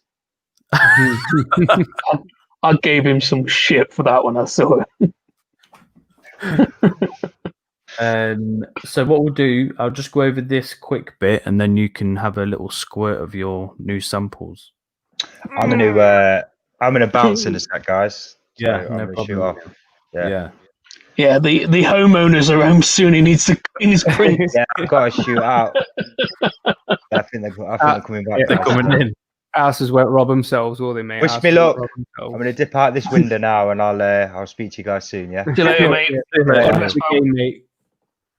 Right, okay. So if you're into your martial art films, Scott Adkins released a YouTube video today of where he's sort of analysing his fight scene with Marco Zorol from Undisputed 3.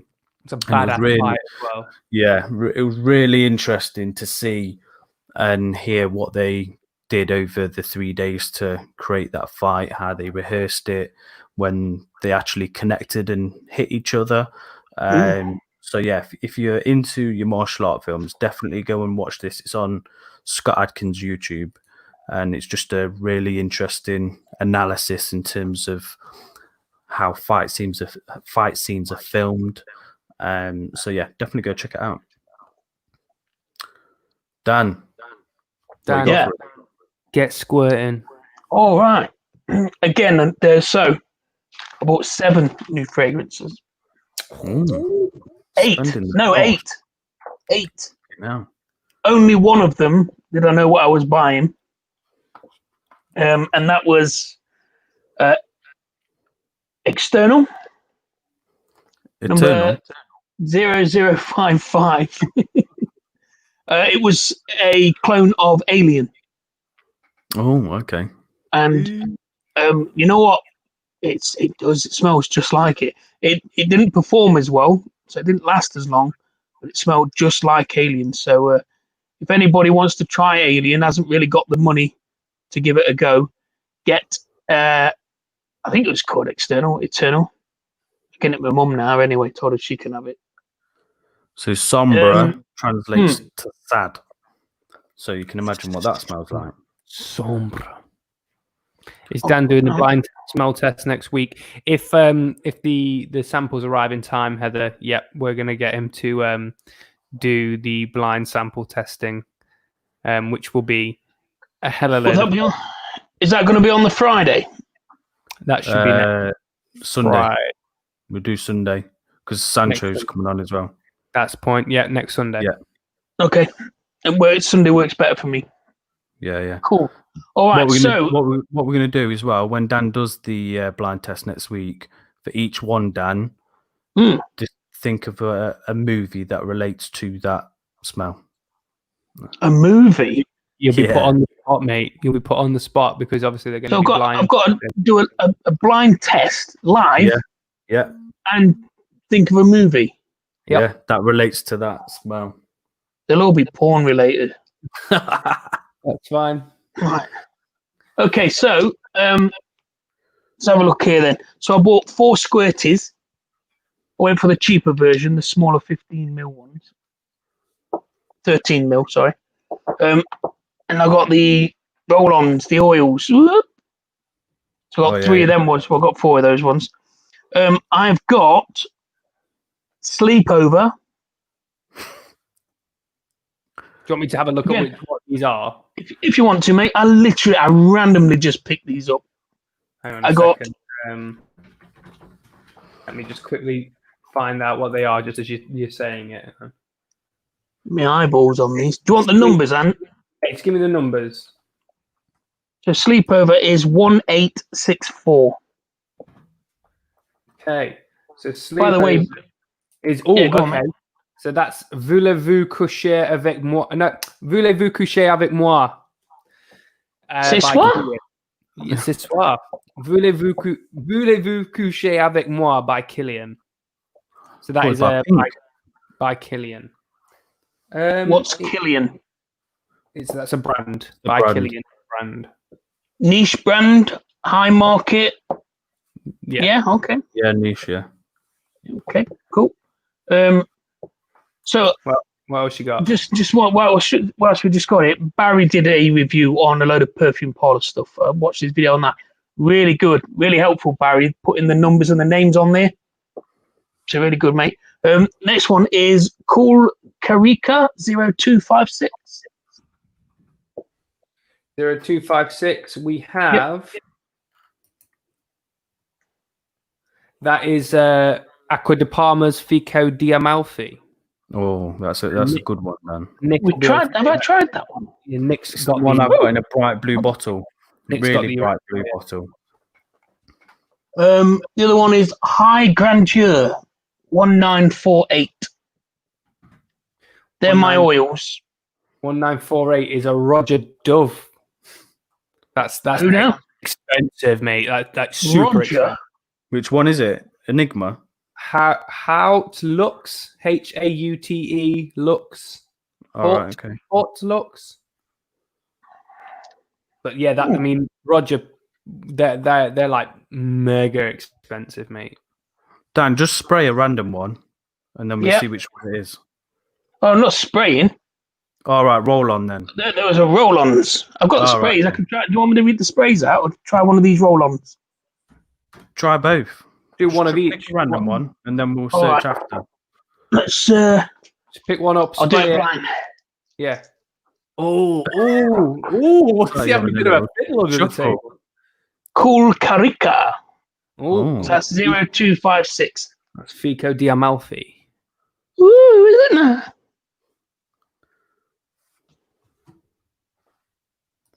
Put it on my wrist.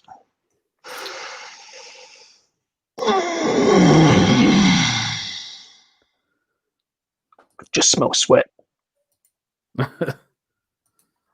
Oh, citrusy that is. It is a very citrusy. Lemon. I'm pretty sure I've tried this one before, Nick. So the original one is very fig. Fig's one of the main notes in it. Do you like it? Yeah, it's again. I really like the citrusy stuff. I like because it's all summery. Yeah. We've had really hot weather, so I've only been wearing like that sort of stuff anyway. But it started off quite nice. It does smell, with it being really quite powerful, lemon and citrus. It does smell a little bit washing up liquidy. But, That could be the Perfume Parlour one though. The original one is awesome. okay, how long do you normally take before it goes to like your mid notes, your bass notes, and that? How long do you normally leave it? Your oil's going to be different to your sprays because your sprays Yeah. have got a higher level of alcohol, so the concentration of the oil is going to be a bit different. So the alcohol dissipates quicker on your sprays. So your oils are going to be like a higher concentration. So you probably really won't get much top notey because it will just be kind of like mid and bass. Yeah, you probably just get the main smell straight away with the oil. So it won't transition as much as the spray. You want to go for another one? I'll try a spray then. Go on then. I've got. Let's go with Admirer 2. So that's 0781. If you want to find out what the hell that's supposed to be. I think I've got this one. Is it Reflection Man? No, this is what I want. Oh, already. This is The stripe is quite. Jean-Paul Gaultier, Le Beau Le Beau. 2019. I've got the original to this, Dan. Le Beau. Bergamo. There's coconut in this. Bergamo. Yeah. There's only 3 notes associated with this on the original. Coconut. Oh, really? Yeah. Yeah. Bergamo, whatever you call it. Is it Bergamot? Bergamot? Bergamo. The fucking way these things are said, I don't know. Oud, odd. Oh, fucking old. Bergamo. How'd you like that? You know, it's not bad. I don't like coconut though. It's definitely got coconut in it. The original is it's fire. I love it. Like people like it gets a bit of flack because a lot of people say it doesn't last long, but it lasts all day on me, and it's a banger. Who does this? Jean-Paul Gaultier. Okay. I would wear this. I would wear this one because I do like the scent. Not a massive fan of coconut, but it'd probably be a scent you get a lot of compliments on. I can imagine. You want to try another? Yeah, go for one more, and then we can go back to some movie talk. Let me try City Travel. That's 1923. 1923. David said there's 2 really great citruses from Perfume Parlour, Orange Island and Venice Orange. What are they, David G? Okay, so Dan, what you're smelling is smelling. You are smelling Hugo Boss, and it's Hugo Urban Journey. I do like never Hugo heard that fragrances. So this one is a. I know I look weird, but I sprayed it on the inside of my arm. Bergamat. Oh, yeah. Smells like flowers. Hey, John Foley's in the comments. Wagwan. Jafule. Rafule.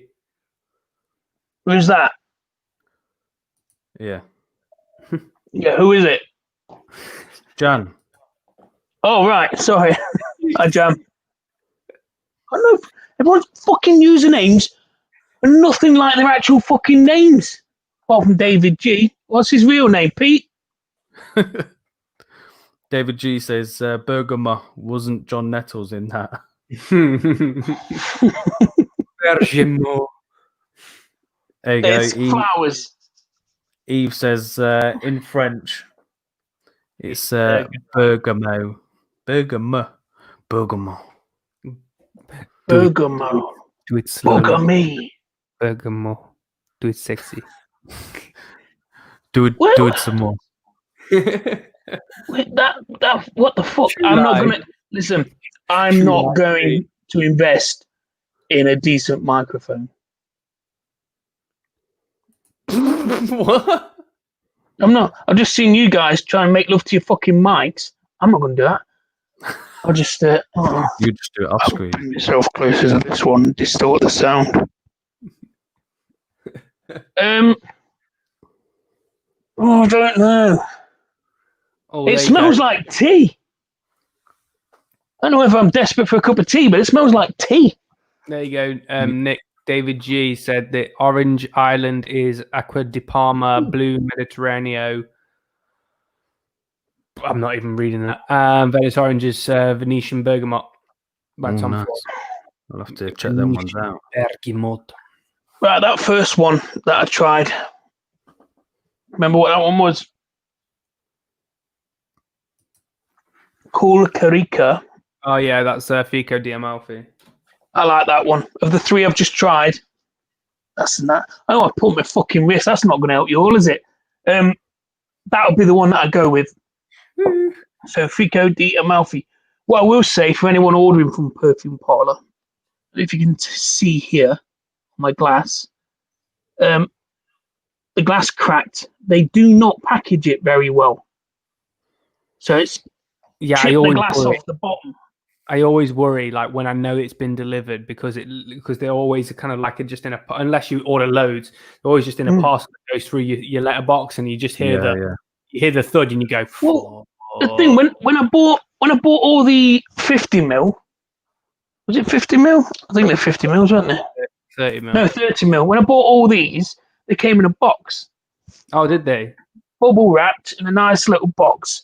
But these were all bubble wrapped, but they were in a jiffy bag. Yeah, because they're a bit smaller, aren't they? Because it's smaller, yeah. Mm. Costs them less to. Yeah.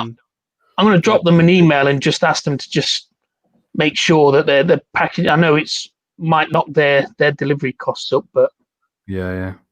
give a shit. Breaking Heather glass said- here. Did he say bugger me? I did, Heather. Yeah. When we were doing wordplay on the word Bergamo, I went bugger me. David G has got a brother called Pete. What's his username? John. Get this channel on TikTok. I'm not going on TikTok. I've been on it, and it's all tits and fucking dickheads. Sounds like my sort of thing. But if I want to see that, I'll use Pornhub. know? And you can see the people. I've been on it, so I've been through TikTok, and it literally is. You can go through people's videos and see like, oh, they've had 3,000 views here. Oh, they've had 4,000 views here. Hello, she's in a fucking top that shows her cleavage off. They've had 1.2 million views. You boys that watch TikTok videos, get on Pornhub, have a proper fucking wank. Stop being a twat. Sorry, guys. Movies and fragrances is what we talk about. And that's TikTok 101, people. And that's you told Jan. There you go. Get yourself over to Pornhub. Sorry, Jan. Yeah, sorry, mate.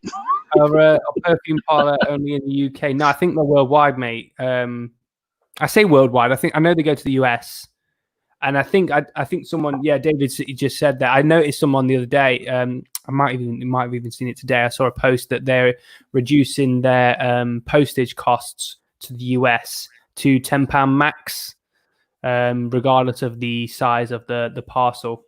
So it might be a good time to start if you are over there. It might be a good time to start ordering from them because you'll only pay £10 for the postage, despite or regardless of the size of the parcel that you're receiving. So fill your boots. What I'd probably do before you order is probably have a watch of some of the reviews that some of us have done for Perfume Parlour, like Barry. That's a cheeky little plug there, Nick. Yeah. We've done a few reviews for Perfume Parlour. Yeah, don't forget to click like and subscribe when you do that as well. Oh, hell yeah. But yeah, definitely check them out because it would be.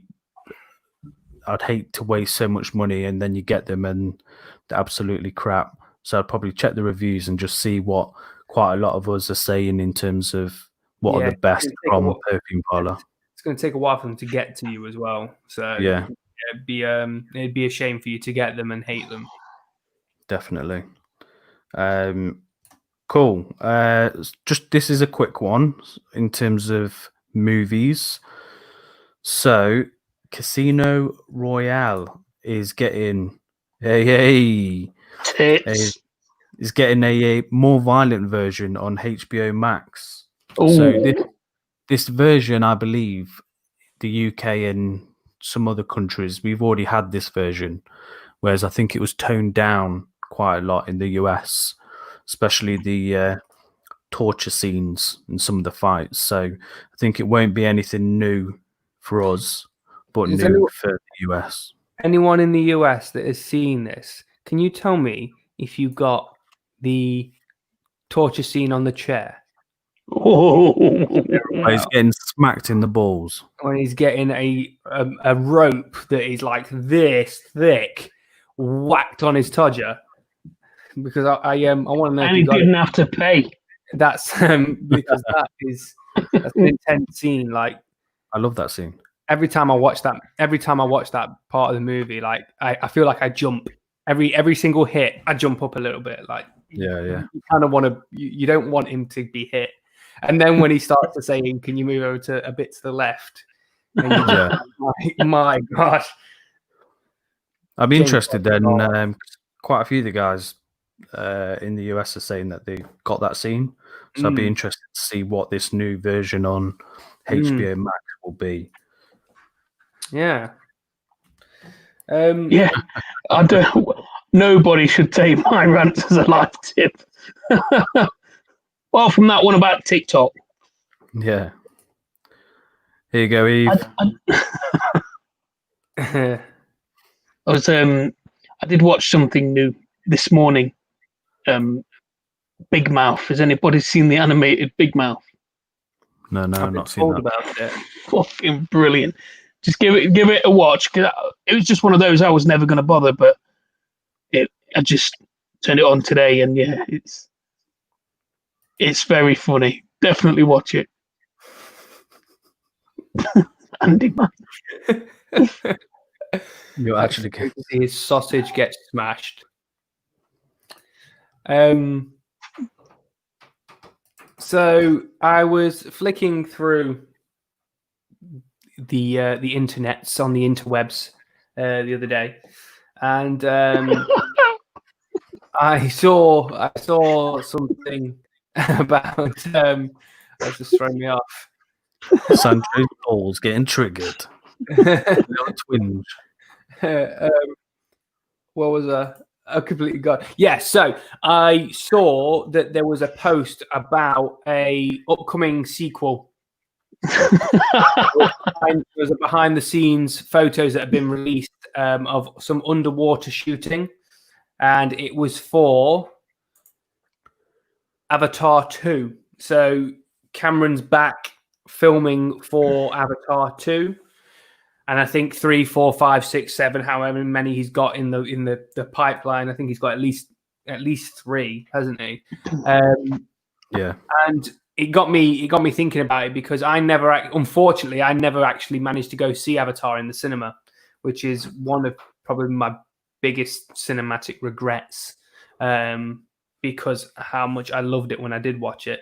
And I think I was being stubborn, if I'm being honest, when it came out in the cinema, because everyone was going mad for it. It was like Avatar, and I was just like, nah, shit, mate. So I didn't watch it, and then when I did watch it, I loved it. So I'm looking forward for the number 2 to be released, just so I can see one again when they inevitably re-release it, just for number 2. But are you a fan of Avatar? Do you like it? Are you? I liked it. I went a few times just for the 3D. At the time when I saw it, I knew that it was going to be a new level of filmmaking, so that's what I was expecting to go in. And I absolutely loved it. I think obviously as the years have gone on, technology's got better and better, so when you watch it now, it's probably not as good. But yeah, I think I went with Jan who's in the comments now. It just looked fantastic, especially all the neon and the close-ups of the face. You'd not seen that sort of detail before, and all I was thinking when I was watching it is that they'd done the whole film in just a little room. So yeah, I really enjoyed it. I went to watch Avatar by myself.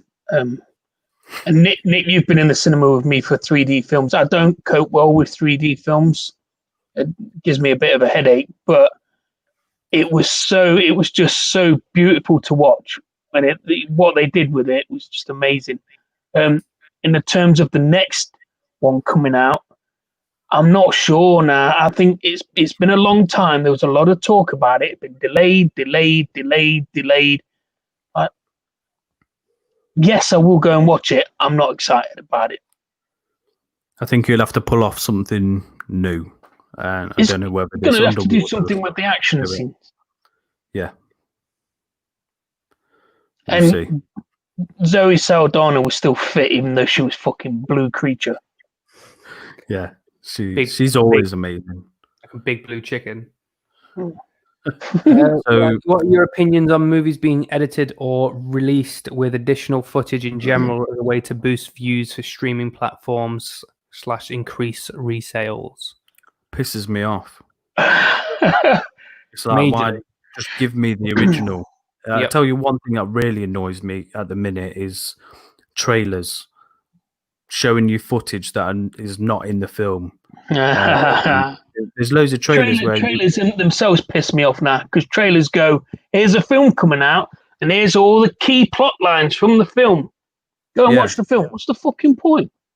I think there's been a few films where when I've watched the trailer, there's a scene in it where I thought, oh, that looks really good. And then you go to watch the film and it's not in it. What did we go and watch? That happened late. Suicide Squad, prime example of that. Yeah. Well, there was a film Nick and I went to watch together, and you said to me before we went, that's not in the film. Before we went, I can't remember what film it was, but you went, it's not in the film, so don't look out for it. It might have been Avengers. Yeah, Avengers. They're all running with Hulk. Infinity War. Yeah, so they filmed that specifically for the trailer. So they deliberately put things in the trailer that they knew was never going to be in the final version of the film, just to get a better looking trailer. And they've openly admitted it. It's not something that's a secret. It's something that they said, they'll do that.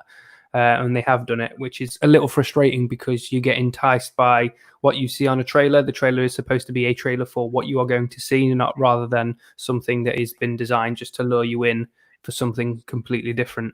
But I'm in the same camp as you guys. Like, trailers that have got stuff in them that are no longer aren't in the final cut of the film is frustrating as hell. But I think what is more frustrating is, getting back to Andy's point, is the fact that you release a movie edited down when you've got absolutely no intention of release or putting it out onto like Blu-ray or DVD in that format. You're going to release it with additional footage. Why? Like there's absolutely no point in it. Just like Nick said, just give me the version that it was intended. And we could talk about this for a while. We could probably talk about this all night, actually, considering the kind of movies that this kind of relates to. When you look at the likes of Batman vs Superman, when you look at the likes of Justice League, Suicide Squad, that were completely chopped and changed, all of them were then released and then was given kind of like a director's release or an additional release or an extended release when it comes out on DVD or Blu-ray, and it's all just money grabbing.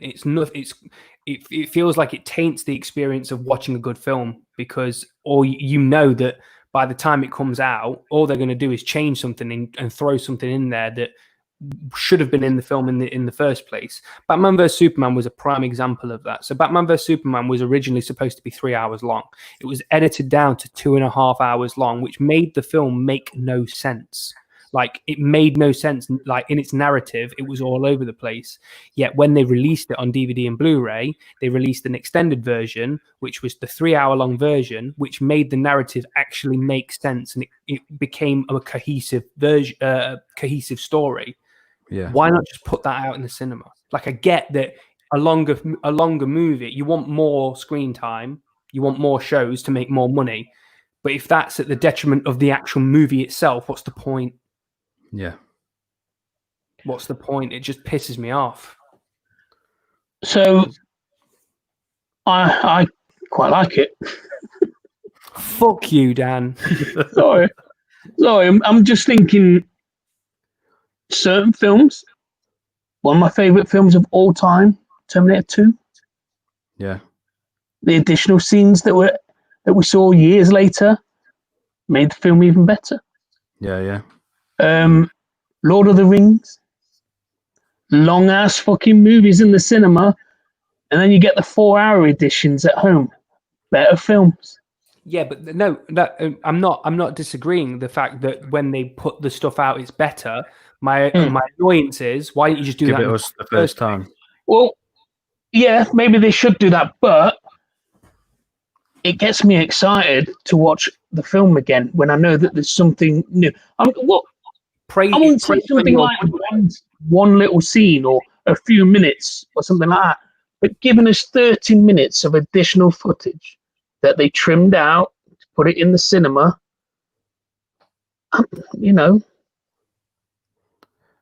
we like films. We'll go to the cinema. We'll sit in the cinema for 3-4 hours if we needed to. Some people can't do that. I used to love that shouldn't be at the detriment of the film. If people can't do it, they shouldn't go watch it. But then you wouldn't have those films made if they lost 30% of their audience because people can't sit in the cinema for 3 hours. Or it's not very often I can sit on this podcast on this live stream here and not take a break. You might miss key parts of the film if you make it too long. You nip off for a toilet break. Which is in all, which is why films are generally on the shorter side these days, because attention span is a lot less than it used to be. But that being said, that shouldn't stop people from making longer movies, because it's been proven that longer movies still have an audience and they still have a fan base. Look at The Irishman, for Christ's sake. It's 3.5 hours long. I watched that in one hit. Didn't put it in the cinema though, did they? They didn't. No, they didn't. Which is they wouldn't finance it because of how it wouldn't bring the money in. Because it's too long. But it's I genuinely don't think that it's down to. I think it's the cinema. The film, it's the viewership. It's solely down to cash, because you have if you have a shorter movie, you have more screenings. You have more screenings, you have more money. You have more money, it makes more money. It's all about money. But my annoyance is that when they take a movie that is supposed to be a certain length for it to make sense as a movie, they then trim that down so they can get an extra buck or two in the cinema. And then when they re-release, it pisses everyone off then, because then they think it's a bad movie. then they re-release it as it should have been done on Blu-ray and DVD. But by then, people are already pissed off about the fact that it was a shit movie. And it's a shit Batman movie. versus Superman. It was a shit movie because they wanted extra money and they chopped it up to something that didn't make fucking sense. And then they'll go, oh, don't worry about it. We'll put it on DVD and Blu-ray. Put it in the cinema. I used to love the 80s 80s trailers where the scenes in it were just nothing to do with the film. So you had like the Terminator one where you saw Schwarzenegger being made. And obviously that wasn't in the film. I can remember there was a Rocky one where you saw like Rocky, I think it was for Rocky 4, putting all his gear on, and then it goes to the ring and Rocky stood there, and then Dolph comes in and he looks like an absolute giant compared to Stallone. And that was like, oh, that was a good build-up, but they don't do them anymore. Where it's like building up the film, it's just either I'll tell you the whole film, or you'll just get like a 5-second teaser or what have you. Yeah. Over-the-top trailers are annoying. I think you said that, Dan. Like they explain every plot point. Horror movies are a particular annoyance for me in that aspect, because horror movies these days rely solely on jump scares and loud music, and they put 70, if not 80% of those jump scares and loud music in the trailer to get you in. So if you've watched the trailer recently before you watch that movie, you've seen all the scary bits. Bar one or two. I'll tell you what's even fucking worse than that is when they show you a cinema screening of the movie and the audience reaction. The critics call it the scariest film in years. Fuck off. Yeah. I don't want to know. I want more Blair Witch type fucking. Yeah. That was a nice segue, actually. So each week, what we're going to be doing now is that we're going to be discussing a genre of music, a genre of movies, and we're going to be going over our top 5, or our top movies. It don't have to be the top 5, but our 5 of our favorite movies within that genre. And speaking of horror movies and stuff like that, this week the genre is horror, and we just kind of want to go over our top 5 movies and just kind of get some discussion points on whether or not people like them, people don't like them, other ones that we've missed maybe. So Nick, we'll go on to yours first. What do you want to discuss first? I mean, you mentioned in the chat, so maybe that one first. Let me just say, Cryo Boy, hi, thanks for joining us. Cool. So let's go. Did you put some pics in here? Did you? Yeah, man. So this isn't. It's not my top. But it will be in my sort of top 5, and I think this is simply because when I had that cinema experience, I'd never seen a horror film where you don't see anything. It's very much psychological. It's the sounds. It's the sort of mental vision of what you think is out there, what you believe the witch to look like, even though you see nothing at all. And I'd never seen anything like that. And I can remember leaving the cinema at midnight, and I had to walk through a park. And I didn't walk through the park. I absolutely bombed it through the park. Absolutely shit myself. So yeah, brilliant film. And I think it made me put myself in that situation. If I was in the woods and I was hearing all them noises and my tent was shaking like mad, I'd absolutely shit my pants. So yeah. I was similar to you, Nick. So when I went to watch that, I went with my girlfriend at the time and her mum and dad.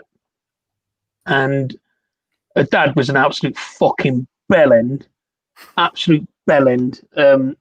Proper as well. So in a car, I lived about a 5-minute drive from them.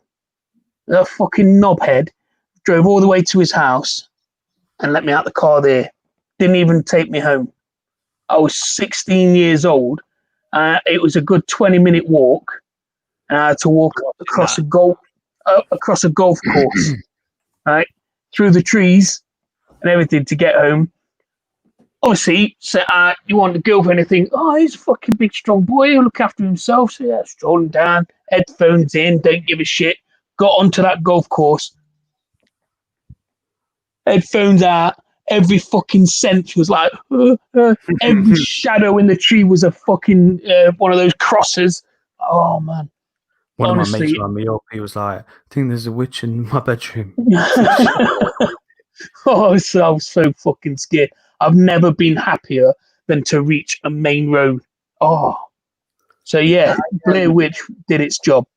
It definitely does its job. The thought of the witch rather than actually seeing the witch is a scarier concept, because you make your mind up about what it is. So every person's got a different version of what that witch looks like, or what that witch is, and how they go about it and stuff like that, which adds to the real horror element of it. I will say though, me and probably a lot of people, I was super, super pissed off with the ending of that film. It's just done. I was like, but for me, that made it more real. That made it. I appreciate it more now. Like, I totally appreciate it more now, and can understand why. But when I first watched it, I was just like, what the fuck are you doing? That's not the end of a film. There's no end there. You're in the middle of something. It initially pissed me off. But yeah, looking back, totally appreciate it more, because it adds to the element of it's found footage. It's done. There is no end. There's a reason it's found. It's not been given. It's found. They die. It's not. So I appreciate it a hell of a lot more now than I did when I first watched it. When it was probably spoiled on me a little bit. So let's go to another one then. So I'll choose one of my favorite horror movies, and it's probably, I wouldn't say it's a controversial one, but I don't think it will be high on a lot of people's lists. It's Dawn of the Dead, the Zack Snyder version of Dawn of the Dead. And the reason behind that is because this was the first time that I had watched a zombie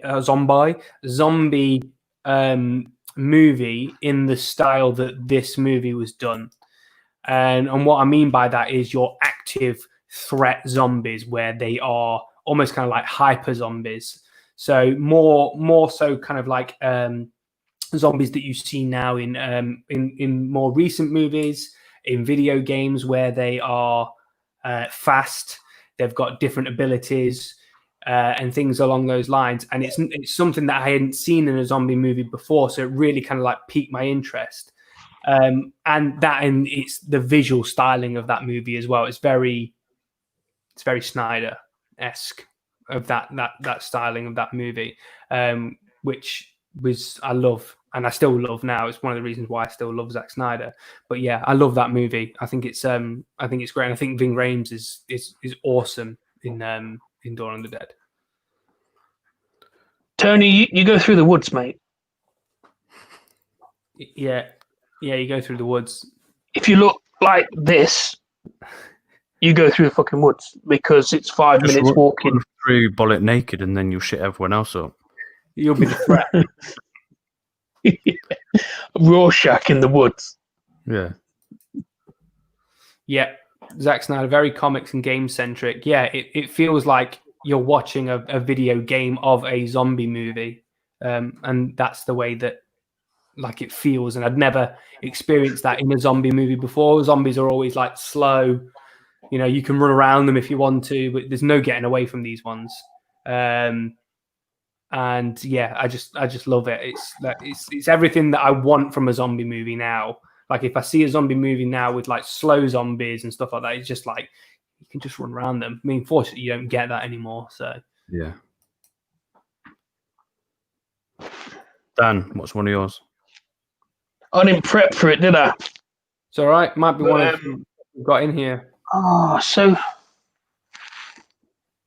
well, we did it for Halloween, didn't we? We talked about our favorite horror movies. I loved Scream. I loved it. It wasn't a scary. Oh, you knew that was coming then. It was on my list as well, mate. So. All right, go ahead. Yeah, again, it wasn't the scariest film. There were odd jump scares and that, but for me, it's just the fact that it reignited the genre. You know, so all the stuff that I'd grown up as a young kid trying to see, like all the the Freddy's, the Nightmare on Elm Streets, the Halloween movies, stuff like that. They were all on VHS. My dad wasn't a big fan of horror movies, so we didn't really have them. So I was always getting them from friends. And then when Scream came out, I started doing a paper round, and we had an 18-year-old paper boy. Yeah, what a fucking career path that was. But I asked him if he would buy the movie for me because he was an 18. And yeah, he went out and bought the movie. So it was the first horror movie I ever bought myself. And I played it and played it and played it. I fucking loved it. I just thought it was great. I loved the way it was. It got the teens, but it wasn't the teens the way that they were portrayed in the 80s. No, so they actually had something about them. They were smart. Randy's character was fucking amazing because he knew everything about the genre, the horror genre. There were loads of quotes in the film as well. Like when Stewie's character's going to get the beers, and he'd just been told, never say I'll be right back because you won't be back. He goes, I'm going to go grab another beer. Do you want one? Yeah, sure. He goes, I'll be right back. And then he doesn't come back. You never see him come back until obviously later on with what fucking plot. I'm not going to do spoilers. If you haven't seen Scream, then you've not lived. So yeah, he doesn't come back until he emerges as being portrayed as being stabbed, but he wasn't. And I loved it. Really loved Scream. I didn't like the follow-ups to it. I felt it should have been left as a single movie. Scream, one of my all-time favorites. The thing that I love about Scream, one of the things that I love more about Scream than anything, is it explains to you exactly what is going to happen. Yet you don't realize that it's being explained to you. And Andy's put it in there. Scream works like it explains the tropes of a horror movie, of a slasher movie. It explains it right there in front of your eyes, like it tells you what's happening. Yet you don't see it. You don't recognize it. You don't understand that that's exactly what you're watching until after you've finished it and you go, hang on, they said that this is going to happen. Like you said, you never say, I'll be right back because you'll never be right back. Then the next person goes, I'll be right back. And it's played off as comedy. But he's never back. It's explaining what is happening. And it's such a clever concept because, like you said, it did reignite the slasher kind of genre and it boosted it to the next level because it also showed how you could get, again, there's in the comments here, that you can get a good thrilling horror slasher movie, cross it over with comedy, and then that kind of it almost kind of cancels out what you're explaining to the viewers because you play it off as comedy. It's brilliantly clever. It's brilliantly clever. And you never really got to see, in the older horror movies, you never really got to see the chase. Previously, all horror movies were the killer was always there. He was always wherever. It's like Freddy is in your dreams, so he's there. Jason, Michael, they just moved at the normal pace, but they always managed to catch up. But in Scream, it was even from the first scene with Drew Barrymore, chasing her around the house, seeing the killer inside the house looking for her. And then she looks up again, and he's at the window and breaks through the window. Oh, it makes it all the more real. Yeah, it makes it all the more real as well because, like you said, like Freddy, Jason, Michael Myers, they're all almost kind of like supernatural beings. Like they're unkillable. Like even though that Michael Myers is a human being, but and Freddy, is in the dreams, and Jason can't really die, but. There's that's their threat to them because you can't kill them. But one of the scariest things about the Scream franchises is it could be anyone, and they bring in the whodunit element to a horror movie, in a slasher movie, in an incredible way, because it makes it frightening, it makes it terrifying, that the fact that this person is a real person. It could be next door neighbor, it could be your best friend, it could be your boyfriend and his best friend. See, when I first watched it, I went through it thinking it's definitely Billy. It's definitely Billy. It's definitely Billy. Until they found her dad's car. Yeah. You know, when they found the car, I'm like, holy shit, it's the dad. And then Billy getting stabbed. What the fuck? It's definitely the dad. And then, you know, oh, it's great. If you've not seen it, sorry, but go and watch it. I disagree, Dan, about the follow-ups. Like, I love Scream 2. Love Scream 2. Scream 3, Okay. maybe less so. Scream 4, it's okay. Do you know about Scream 5, though? Are you You aware? lost me at 2. Oh, right, okay. So they are releasing it. They're making a Scream 5. I think it's David Arquette has confirmed his involvement in it. Yeah. Needs the money. So Scream 5 is a thing. Scream 4 was a bit of a clutching at straw. Well, they made the TV program. I started watching the TV program. I watched one season of the because they made 2 seasons, didn't they? And I've watched the first season. I just never watched the second, and that wasn't too bad. I didn't get through the first season because I only watched a couple of episodes, and it's like, oh, it's too fucking obvious. It was too obvious. It was always going to be 2 people. I don't know how it ends. It was always going to be 2 people again. Yeah, it was. What annoyed me about the TV series is that they did, and I'm going to throw a spoiler out for the TV series now because it's that old, and if you haven't watched it, you're never going to watch it now. But obviously, so in Scream 2, it's a reporter. It's Billy's mom who acts as a reporter and things like that. In the TV series, it's someone is acting as a reporter who is the killer as well. So it's like you're being spoon-fed the same kind of narrative here, and you're kind of going, well, of course it's her. We know that it's going to be her because we've seen that in Scream 2, and sure as shit, that's who it is. So yeah, it just it annoyed me a little bit, but it wasn't too bad. It was just really predictable. Touching on what Andy said there, it's another reason what I loved about Scream is what made it more realistic is how the kids reacted. You know, when the Fonz, when Henry Winkler was killed, and they said they found him strung up at the football field. These are pissed teenagers going, "Oh, let's go cut him down and run off." That's exactly the way we'd react as teenagers now. Like, oh my God, this has happened. We'd all go, well, you wouldn't have to just get online these days, but we would have just taken off to go and see what was going on, leaving the house empty. So, yes, it's great. Scream 5 without Craven. Yeah. It would be questionable. It would be questionable. Nick, let's talk about another one. One of your faves. I'm going to go for original Freddy. Nightmare on Elm Street. That looks like Mr. Bean in that picture. Yeah. Right there. Look at that. Look at that fucking... That's amazing, that poster. Yeah.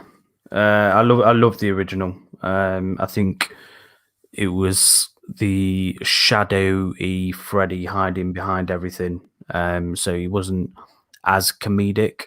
And just that, I think the first bit where Tina's hearing him in the garden and he's throwing stones at the window and he's like shouting her name and she's looking out the window and she can't see anything, but she knows he's out there. So she has to walk out there and say, who the fuck shouting my name and chucking stones at the window? And then, when he comes out with the long arms and I think the first one was very clever that you didn't really see him fully burned. You heard all the talk from all the guys, the hat, the glove, the background of Freddy when it eventually came out from the mum. I think it was when I first watched it, I was quite young, and it was just the everything about him was scary. if you're in your bedroom and you got the lights off, you just think if someone stood there with a hat, you'd absolutely proper shit yourself. So yeah, I'm a massive fan of Freddy. I love Part 3 is my overall favorite, Dream Warriors, but I prefer number 1 from a sort of scary aspect. Mm-hmm. So yeah, I used to have a recurring dream about Freddy Krueger when I was younger, and it would always it'd always be the same way. And it's like I thought the only way to escape him was to offer to help him. So it's like I can help you, yeah, blah, blah. And he never killed me, obviously. In the boiler room. Well, no, it was outside, just down the road from where I lived. Like there were some garages, and I'd always be trying to run away from him there, and realize I couldn't get away. And and I think it was Dream Warriors that brought that on, because they started to do Dream Warriors where they come up with their own powers. So I used to be able to fly in it. I used to be able to make myself fly because I'd seen that film, and then I turned around and just said, "Look, I can help you. I can help you." Sorry. Oh, hi Lizzie. Thanks for joining us. What a film! I still have a reoccurring nightmares about someone, and it's actually one of my weirdly top movies. This bad boy, and the reason Your reoccurring dream, is it about Jamie Lee Curtis? Yeah, in Trading Places. Yeah. So Halloween. I mean, it's mainly the Halloween franchise, but Halloween H2O is the one that I think I watched the most, because that was the first. I think that was the first one I watched when I was, again, too young to be watching this kind of movie, and it cemented an everlasting fear in me that I still have to this day of Michael Myers, and I have reoccurring nightmares still about Michael Myers trying to kill me. And it's one of those, when you have a nightmare and you wake up and then you go back to sleep hoping you don't go back into that dream. I always go back into that dream. I can never really get away from it. But yeah, Halloween H2O was one of those that, because it was the first kind of real the first one I can remember watching anyway, it really kind of got me into my When was that out? Halloween franchise. It's about 2000. Was it 98? It's 20-year anniversary, wasn't it? Yeah, around about that time. Yeah. So I was when I first watched it, I was like 10. So far too young to be watching a movie like that, and that's why it messed with my head. But it really got me into the Halloween franchise. And I think that's what kind of started my love of horror movies, because I loved feeling scared of it, even though I hate it. And I know that now I still have nightmares about it. I love the feeling of being scared when watching a movie. And it's something that I rarely get these days, because horror movies these days just aren't scary. Especially not to the level you get when you're a 10-year-old watching a Halloween movie. But I feel like horror movies these days are nowhere near as scary as they used to be. Is Barry still on? I don't know. I think Lizzie got shit scared of Christopher Walken in Sleepy Hollow. Mate, oh my Christopher God. Walken could scare you in any film. Christopher Walken in Sleepy Hollow was horrific. He was horrible in that. The tall man from Phantasm scared the piss out of me. Watch the movie. I've got one for you, Barry.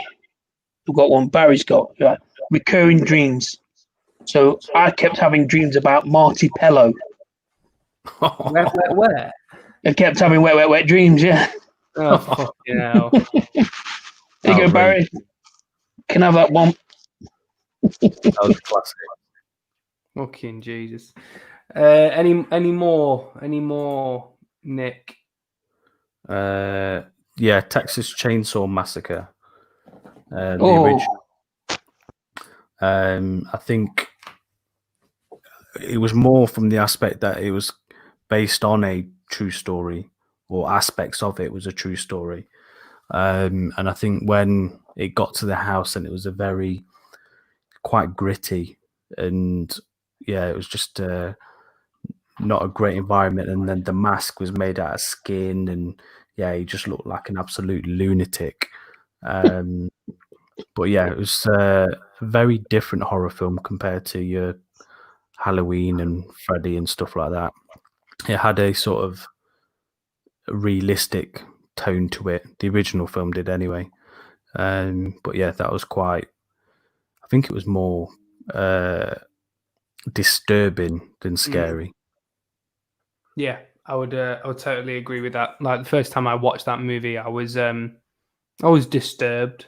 I was very disturbed because it felt, like you said, it wasn't a case of like it's one man trying to kill a load of teens or something like that, like you would get with Halloween or anything like that. It was it just felt a little bit more fucked up. Like everything just went up a notch, didn't it? It was just creepy, like really, really eerie and grim. And yeah, it just adds, I suppose that element of it adds to the fear a hell of a lot more, because you kind of put yourself in that position. You kind of go, no, I'm out. Yeah, it's a great movie. It's a great movie. Frick knows Hulk.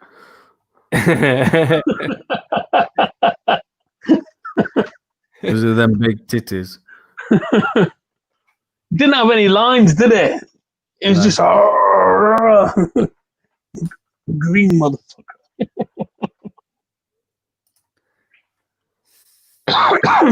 So one Ant loves his Disney Lizzie.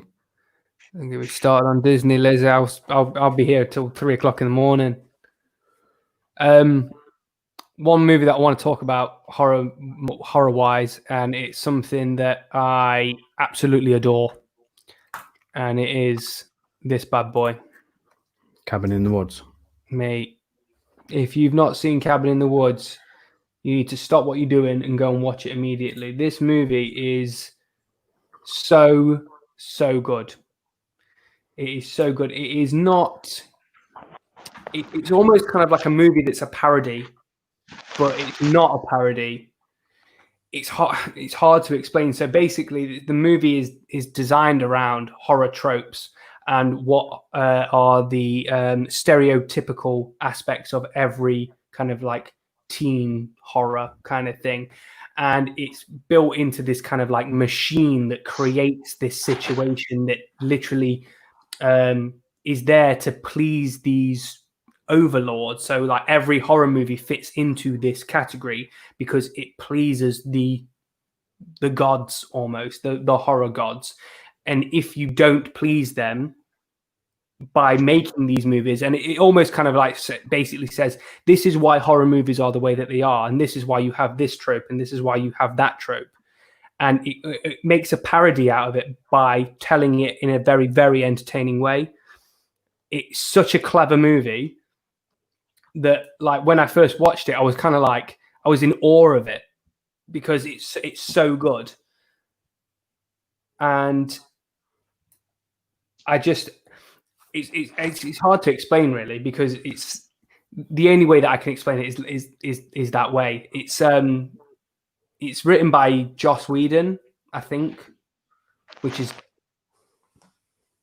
I'm not not sure. something you would associate Joss Whedon with. I mean, well, I think because he wrote Buffy. There you go. There you Whedon go. and Goddard. Yeah, there you go.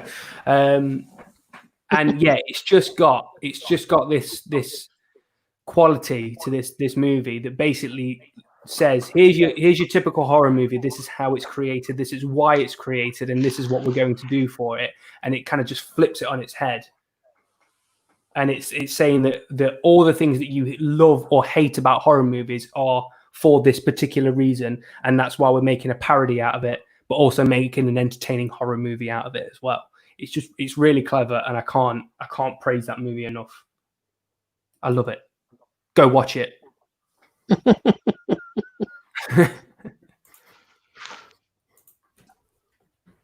Right, I think probably good to call it there. It's midnight now over here in the UK, Jesus.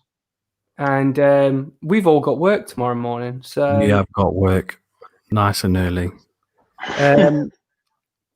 So I think we will call it a day. Thank you all very much for tuning in. It's been fun. It's been a lot of fun, actually. Neil couldn't take the pressure, obviously, had to go rob a few houses. But yeah, no, seriously, though, thanks everyone for tuning in. It's been great talking to everyone. We are next week. back next Sunday. Dan's going to be hopefully if he's received the parcel from Barry, we'll be doing some blind testing as well. I imagine Barry's literally just farted into a glass bottle, sealed it. It's gone. You can have that one. That might actually be nicer than some of the ones you're getting, mate. So, so don't forget to like, subscribe. If not, go check out any of the previous lives that we've done. We're on week 7 now, so we're kind of like we're way into it now. I know it's been going a while, which and you know we keep on getting you back over and over every week. So thank you very much for keep on coming back. There's been new people joining each week as well, which is nice to see. Yeah. Lovely. We've got Sancho and a few others are going to join us next week. Yeah, for some movie chat, which will be good. And myself and Nick have been doing some recorded reviews that are going to be dropping relatively soon. We're just going through some editing processes now, so take a look out for that. Make sure you're subscribed for that. Nick, anything else you want to add? Just thank you all for coming on. Really enjoyed the live stream tonight. Appreciate you all coming on, interacting with us all. Very much appreciated. Yeah, I echo it every single week. Every single week we get a lot of love. So keep the love coming, guys. So we'll say goodbye then, right? Night. Yeah. Love, man. See you later, guys. See you later. Wash your hands.